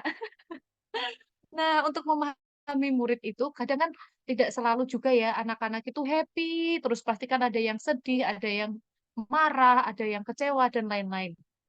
Nah, ketika mau membuat suatu kesepakatan, misalnya ya Bu, misalnya membuat suatu kelompok. Nah, kelompok ini kan kadang saya bertanya, ini kelompoknya mau milih sendiri atau Bu El yang menentukan atau ada yang usul. Nah, singkat ceritanya, saya sudah mendapatkan satu kesepakatan kelas, tapi itu tidak semuanya bisa menerima, Ibu. Kan pasti tidak ada yang semua bisa menerima, ada yang bad mood tiba-tiba, "Ah, kok gini tuh Bu, aku nggak suka kok gini gini gini gini." Nah, untuk menghadapi siswa-siswa yang mood-nya seperti itu mungkin sedang tidak baik atau belum bisa menerima keputusan bersama. Nah, itu bagaimana ya, Bu, ya, tipsnya ya, Bu? Sekian pertanyaan dari saya dan curhatan hati saya. Terima Oke. kasih. Sama-sama Bu Elfrida. Ini memang benar-benar orang yang ingin belajar ya Bu Devi ya. Jadi pasti akan ada pertanyaan-pertanyaan banyak sekali yang ada di pikirannya Bu Elfrida, saya yakin gitu. Tadi pertanyaannya ada 2 poin. Yang pertama itu gimana memahami diri sendiri dan gimana memahami murid gitu ya. Tapi sebelum saya menjawab, saya berikan kepada Bu Devi terlebih dahulu. Silahkan Bu Devi. Oke, siap Bu El. Mungkin kebalikan saya ya. Saya ekstrovert 96% Bu El. Jadi saya memahami gitu ya bagaimana orang introvert karena suami saya juga introvert dan teman-teman di lingkungan saya satu grup itu kebanyakan introvert dan saya sendiri yang extrovert. Jadi saya memahami bagaimana teman-teman gitu. Nah, saya aja yang introvert gitu ya, kadang punya mood swing, setiap manusia punya gitu ya. Rata-rata murid saya adalah 36 gitu ya, saya di sekarang ini mengajarin cuma 4 kelas, tapi dulu saya ngajarnya 16 kelas dengan 5 hari kerja, dulunya gitu ya. Dan kelasnya juga besar 36 sampai 40 gitu, anak-anak SMK dulu. Nah, Bu El, untuk mood swing saya dulu karena memang saya adalah orang yang kayak gampang gitu Bu, kesulut emosinya gitu, gampang banget ketika idealis tersentil gitu ya, saya langsung gitu. Nah, masalah di ruang guru nggak bisa nih dihadapin, dibawa ke kelas, harusnya memang nggak bisa gitu, tapi beberapa waktu saya pernah mengalami hal seperti itu, karena gesekan dengan teman gitu, teman mengajar saya dulu ada 150 satu sekolahan, jadi banyak banget gitu ya. Dan itu karena memang 2.300 murid gitu kita dulu di SMK. Nah, Bu El, yang terjadi saya dulu resah akhirnya menemukan tempat belajar gitu. Waktu itu di Temu Pendidik dan di sana ada namanya laundry emosi. Jadi mungkin saya lupa siapa yang menyampaikan, tapi saya ingat apa yang disampaikan. Laundry emosi adalah di mana kita memahami mulai dari ujung rambut kita sampai ujung kaki kita. Ketika kita sakit, itu ternyata bermula dari emosi kita, Bu El. Nah, dimulai dari situ dulu. Kalau kita udah sadar seperti itu, ketika kita dongkol, ketika kita simpan, itu akan menjadi beban di kita. Nah, makanya kalau kita udah sadar seperti itu, laundry emosi digunakan juga untuk masuk kelas, di mana guru itu masuk kelas itu dalam titik nol. Bener-bener nol. Bener-bener saya masuk ke kelas ini walaupun biasanya kan anak bengkel gitu ya, saya habis ngajar dari TKR gitu ya, anak-anak kendaraan ringan yang biasanya ngurusi truk gitu ya, terus tiba-tiba saya ke TKJ gitu ya, anak-anak TKJ. Nah di situ emosi saya udah membuncah yang luar biasa gitu. Saya kembalikan lagi anak di kelas, jadi kalau saya dengan pernyataan-pernyataan yang mungkin bisa membuat saya tenang, jadi anak TKR beda dengan TKJ. Saya sudah menuntaskan tadi di TKR, tidak saya bawa lagi ke kelas selanjutnya, karena kelas selanjutnya memiliki hak yang sama dengan kelas sebelumnya. Itu kalau saya lagi sadar, gitu ya, sadar penuh dan sadar utuh. Kalau nggak sadar utuh, saya beberapa kali juga kok, Bu, gitu ya. Tiba-tiba anak nggak salah, cuman rame aja karena belum terkondisikan, saya udah marah luar biasa. Karena memang di kelas saya itu pakai mic, pakai pelantang gitu, pakai mic, karena memang udah bayangin aja berapa kelas gitu pakai mic. Jadi ngajarnya itu kan kalau udah capek pakai mic. Terus pakai mic tiba-tiba mic saya dikasih spidol dong sama anak-anak. Saya tempelkan hitam semua wajah saya. Malah tambah ngamuk gitu. Ngamuk hal-hal yang enggak hal-hal moodnya yang enggak selesai dari rumah, hal-hal yang enggak selesai dari ruang guru itu wajar gitu. Tapi yang harus kita lalui adalah anak-anak nggak tahu apa-apa. Anak-anak taunya itu ya guruku harus baik dengan aku kan baik dengan mereka. Bahkan ketika mereka tidak baik dengan kita juga harus lebih baik dengan mereka karena mengajarkan sesuatu yang tidak baik itu nggak mesti dijawab dengan tidak baik gitu ya. Jadi kadang saya juga bilang ke anak-anak, kalau sekarang ya, ketika saya lagi panik banget gitu ya, saya bilang ke anak-anak, Bu Devi pengen ngontrol emosi sebentar ya, 5 menit aja Bu Devi ke depan kelas, ngelihat ijo-ijoan gitu. Mereka udah tahu kok kalau saya udah masalah banget gitu, lagi kontra banget nih di kelas sebelah gitu. Saya keluar kelas, saya ngambil waktu, ngambil jeda yang bener-bener untuk diri saya sendiri. Anak-anak udah tahu gitu. Oh, Bu Devi lagi ngontrol emosi. Apakah anak-anak terus-terusan tahu? Enggak. Kadang juga ketika saya ke depan kelas, anak-anak ke depan, ibu apa gitu kan? Ya biasanya kayak gitu ya. Padahal mau ngontrol nih gitu. Nah, kita nggak bisa mengondisikan apa yang di luar kendali kita, Bu El. Yang bisa kita kelola adalah yang di dalam diri kita gitu. Kalaupun itu muncul dari luar, ya yang terjadi terjadilah. Tapi yang harus kita lakukan adalah refleksi. Refleksi adalah puncak tertinggi kita. Kita bisa memahami diri kita bisa mengendalikan skala prioritas kita gitu. Kalau untuk memahami murid, kesepakatan kelas tadi ya, kalau saya Bu El, saya selalu mengembalikan ke anak-anak. Jadi kalau ada teman yang kayak gini gimana? Jadi nalar kritisnya kalau di P5 kan ada tuh nalar kritisnya bagaimana dia memahami diri dan bagaimana dia memahami teman-temannya. Itu akhirnya terasah untuk mencari solusi-solusi seperti itu. Jadi Bu El, nggak apa-apa kok anak-anak akhirnya lebih lama untuk membagi kelompok dan akhirnya jamnya selesai baru dibahas sedikit nggak apa-apa. Tapi nalar kritisnya terasah bukan berarti mereka nggak belajar ya gitu. Nanti dicoba dicari jalan tengahnya gitu. Saya malah kadang voting itu tidak saya gunakan di kelas saya Bu El. Kenapa? Voting itu adalah seburuk-buruknya yang paling akhir untuk demokrasi. Yang paling benar adalah ketika mereka anak-anak ngomong maunya gimana, baiknya gimana, temennya gimana. Kalau nggak suka sama temen, bilang nggak suka, kenapa kok nggak suka. Jangan-jangan kita sendiri yang harus memperbaiki diri. Itu selalu saya gunakan dengan anak-anak. Dan saya nggak pernah menerima jawaban anak-anak, saya ikut-ikutan temen. Karena setiap perilakunya dia itu adalah tanggung jawabnya dia. Itu udah saya lakukan ke anak-anak kelas 7 karena tahun ini saya mendapatkan anak-anak kelas 7 jadi dari SMK langsung nih kelas 7 gitu. Jadi luar biasa sekali gitu. Nah, Bu El nggak apa-apa kok kita terkadang galak di depan mereka. Mereka juga tahu kita itu adalah manusia yang utuh, kita adalah guru yang utuh, bukan guru yang ibu peri terus gitu. Nggak apa-apa. Tapi yang kita lakukan adalah apa yang bisa kita kelola, apa yang ada dalam diri kita dan bisa dikendalikan. Itu aja mungkin, Bu. Oke, terima kasih Bu Devi. Sekarang mungkin giliran saya gitu ya.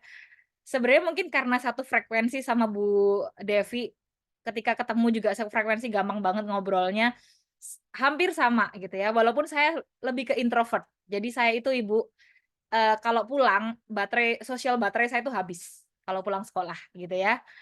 Kalau sudah seharian banyak ketemu sama anak-anak atau banyak rapat atau mungkin kalau misal kayak kemarin itu sama Bu Devi gitu ya, seharian diskusi, gitu malam itu saya mending di kamar udah diem gitu ya, karena untuk ngecas gitu ya. Tapi ketika sudah benar-benar apa namanya, sudah mau mengajar gitu ya itu tadi ketika sudah mengajar baterai harus full gitu.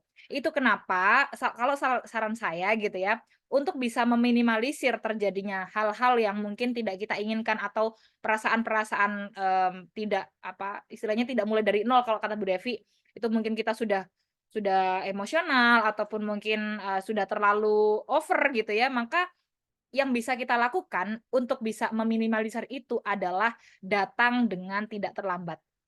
Jadi kita punya lebih banyak waktu untuk me time gitu ya. Jadi katakan misal jam sekolah itu mungkin masuknya anak-anak itu jam 7. Berarti minimal kita harus sampai di sekolah itu jam 7 kurang seperempat. Sehingga kita punya waktu untuk diri sendiri untuk persiapan, prepare. Entah itu persiapan media pembelajarannya, persiapan kelas kita, ataupun mempersiapkan mental kita sendiri. Jadi ada waktu kita untuk bisa take a breath lah gitu ya. Jadi diem, kemudian resapi bahwa anak-anak nggak tahu apa-apa tentang kehidupanku. Yang mereka tahu hanyalah mereka ingin di sini belajar bersama, bermain bersama, gitu. Sehingga ketika kita sudah masuk ke dalam kelas, diusahakan nol. Jadi mulai kayak tadi Bu Devi bilang. Jadi benar-benar anak-anak, ya udah kita main sama anak-anak, kita belajar sama anak-anak, mereka nggak akan tahu masalahnya kita apa. Meskipun setelah kembali ke kelas ya akan tetap kehidupan kita kembali lagi gitu. Tapi benar kita tidak kemudian harus selalu sempurna di depan kelas. Jangan bayangkan saya selalu menyenangkan di dalam kelas, Ibu, tidak. Saya juga kadang kalau misal emang anak-anak sudah over keterlaluannya, ya saya akan marah gitu. Jadi marahnya guru matematika itu udah kalau diem udah begini. Wah, anak-anak udah langsung takut sendiri gitu ya.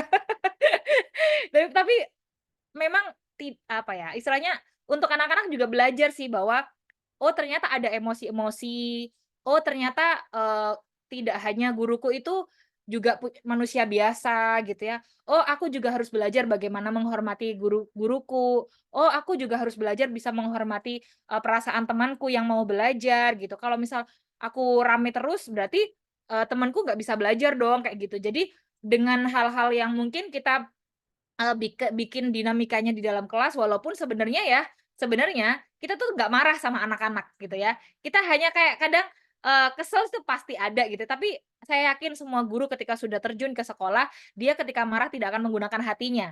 Hanya sikapnya, hanya mungkin, di mulutnya, "Saya marah loh ini," misal kayak gitu ya. Tapi itu tidak benar-benar dari hati gitu ya. Sehingga kalau misal marah, ketika kesel, jangan libatkan hati. Hanya ketika kita memberikan cinta saja libatkan hati gitu ya. Ketika kita menyampaikan deliver kasih sayang kepada anak-anak, ketika kita mengajar itu gunakan hati. Tapi ketika sudah marah, jauhkan itu benar-benar hati itu jangan pernah dipakai gitu. Biar anak-anak tetap, apa ya, bisa menghormati kita, bisa kemudian belajar dari sikap yang kita hadirkan di dalam kelas gitu. Jadi pertama kasih kita me time. Jadi kasih diri sendiri itu me time untuk kemudian rilis, everything yang mungkin terjadi sebelum kita masuk ke kelas gitu. Itu satu. Yang kedua, sometimes kalau misal memang, kita harus acak-adut gitu ya, nggak apa-apa, tapi lagi-lagi kayak tadi Ibu juga sempat tanya kepada muridnya bahwa, mmm gimana sih Ibu gitu, ternyata, oh ternyata saya kurang bersemangat. Nah itu kan berarti Ibu punya cara untuk merefleksi diri sendiri yang kemudian saya yakin ketika setelah itu Ibu akan kemudian merubahnya gitu ya. Mana yang perlu saya rubah dan mana yang perlu saya pertahankan itu. Dan yang kedua tadi terkait bagaimana kalau misal di kelas gitu ya tidak apa namanya tadi, bikin kelompok, kemudian ternyata ada anak yang mungkin tidak sesuai dengan keinginannya. Nah, itulah sebenarnya, manfaat atau pentingnya adanya kesepakatan kelas di awal, seperti yang disampaikan Pak Dimas tadi. Jadi, itu adalah kayak kuncinya kita terhadap mereka. Jadi kalau misal, sudah disepakati nih di dalam kelas, nanti kita tinggal ingatkan, kan sesuai dengan kita kesepakatan kelas kemarin bahwa hasilnya tuh begini loh. Kalau misal, di dalam kelas akan ada pembagian kelompok, apapun misal kamu itu, bisa menerima dengan baik gitu.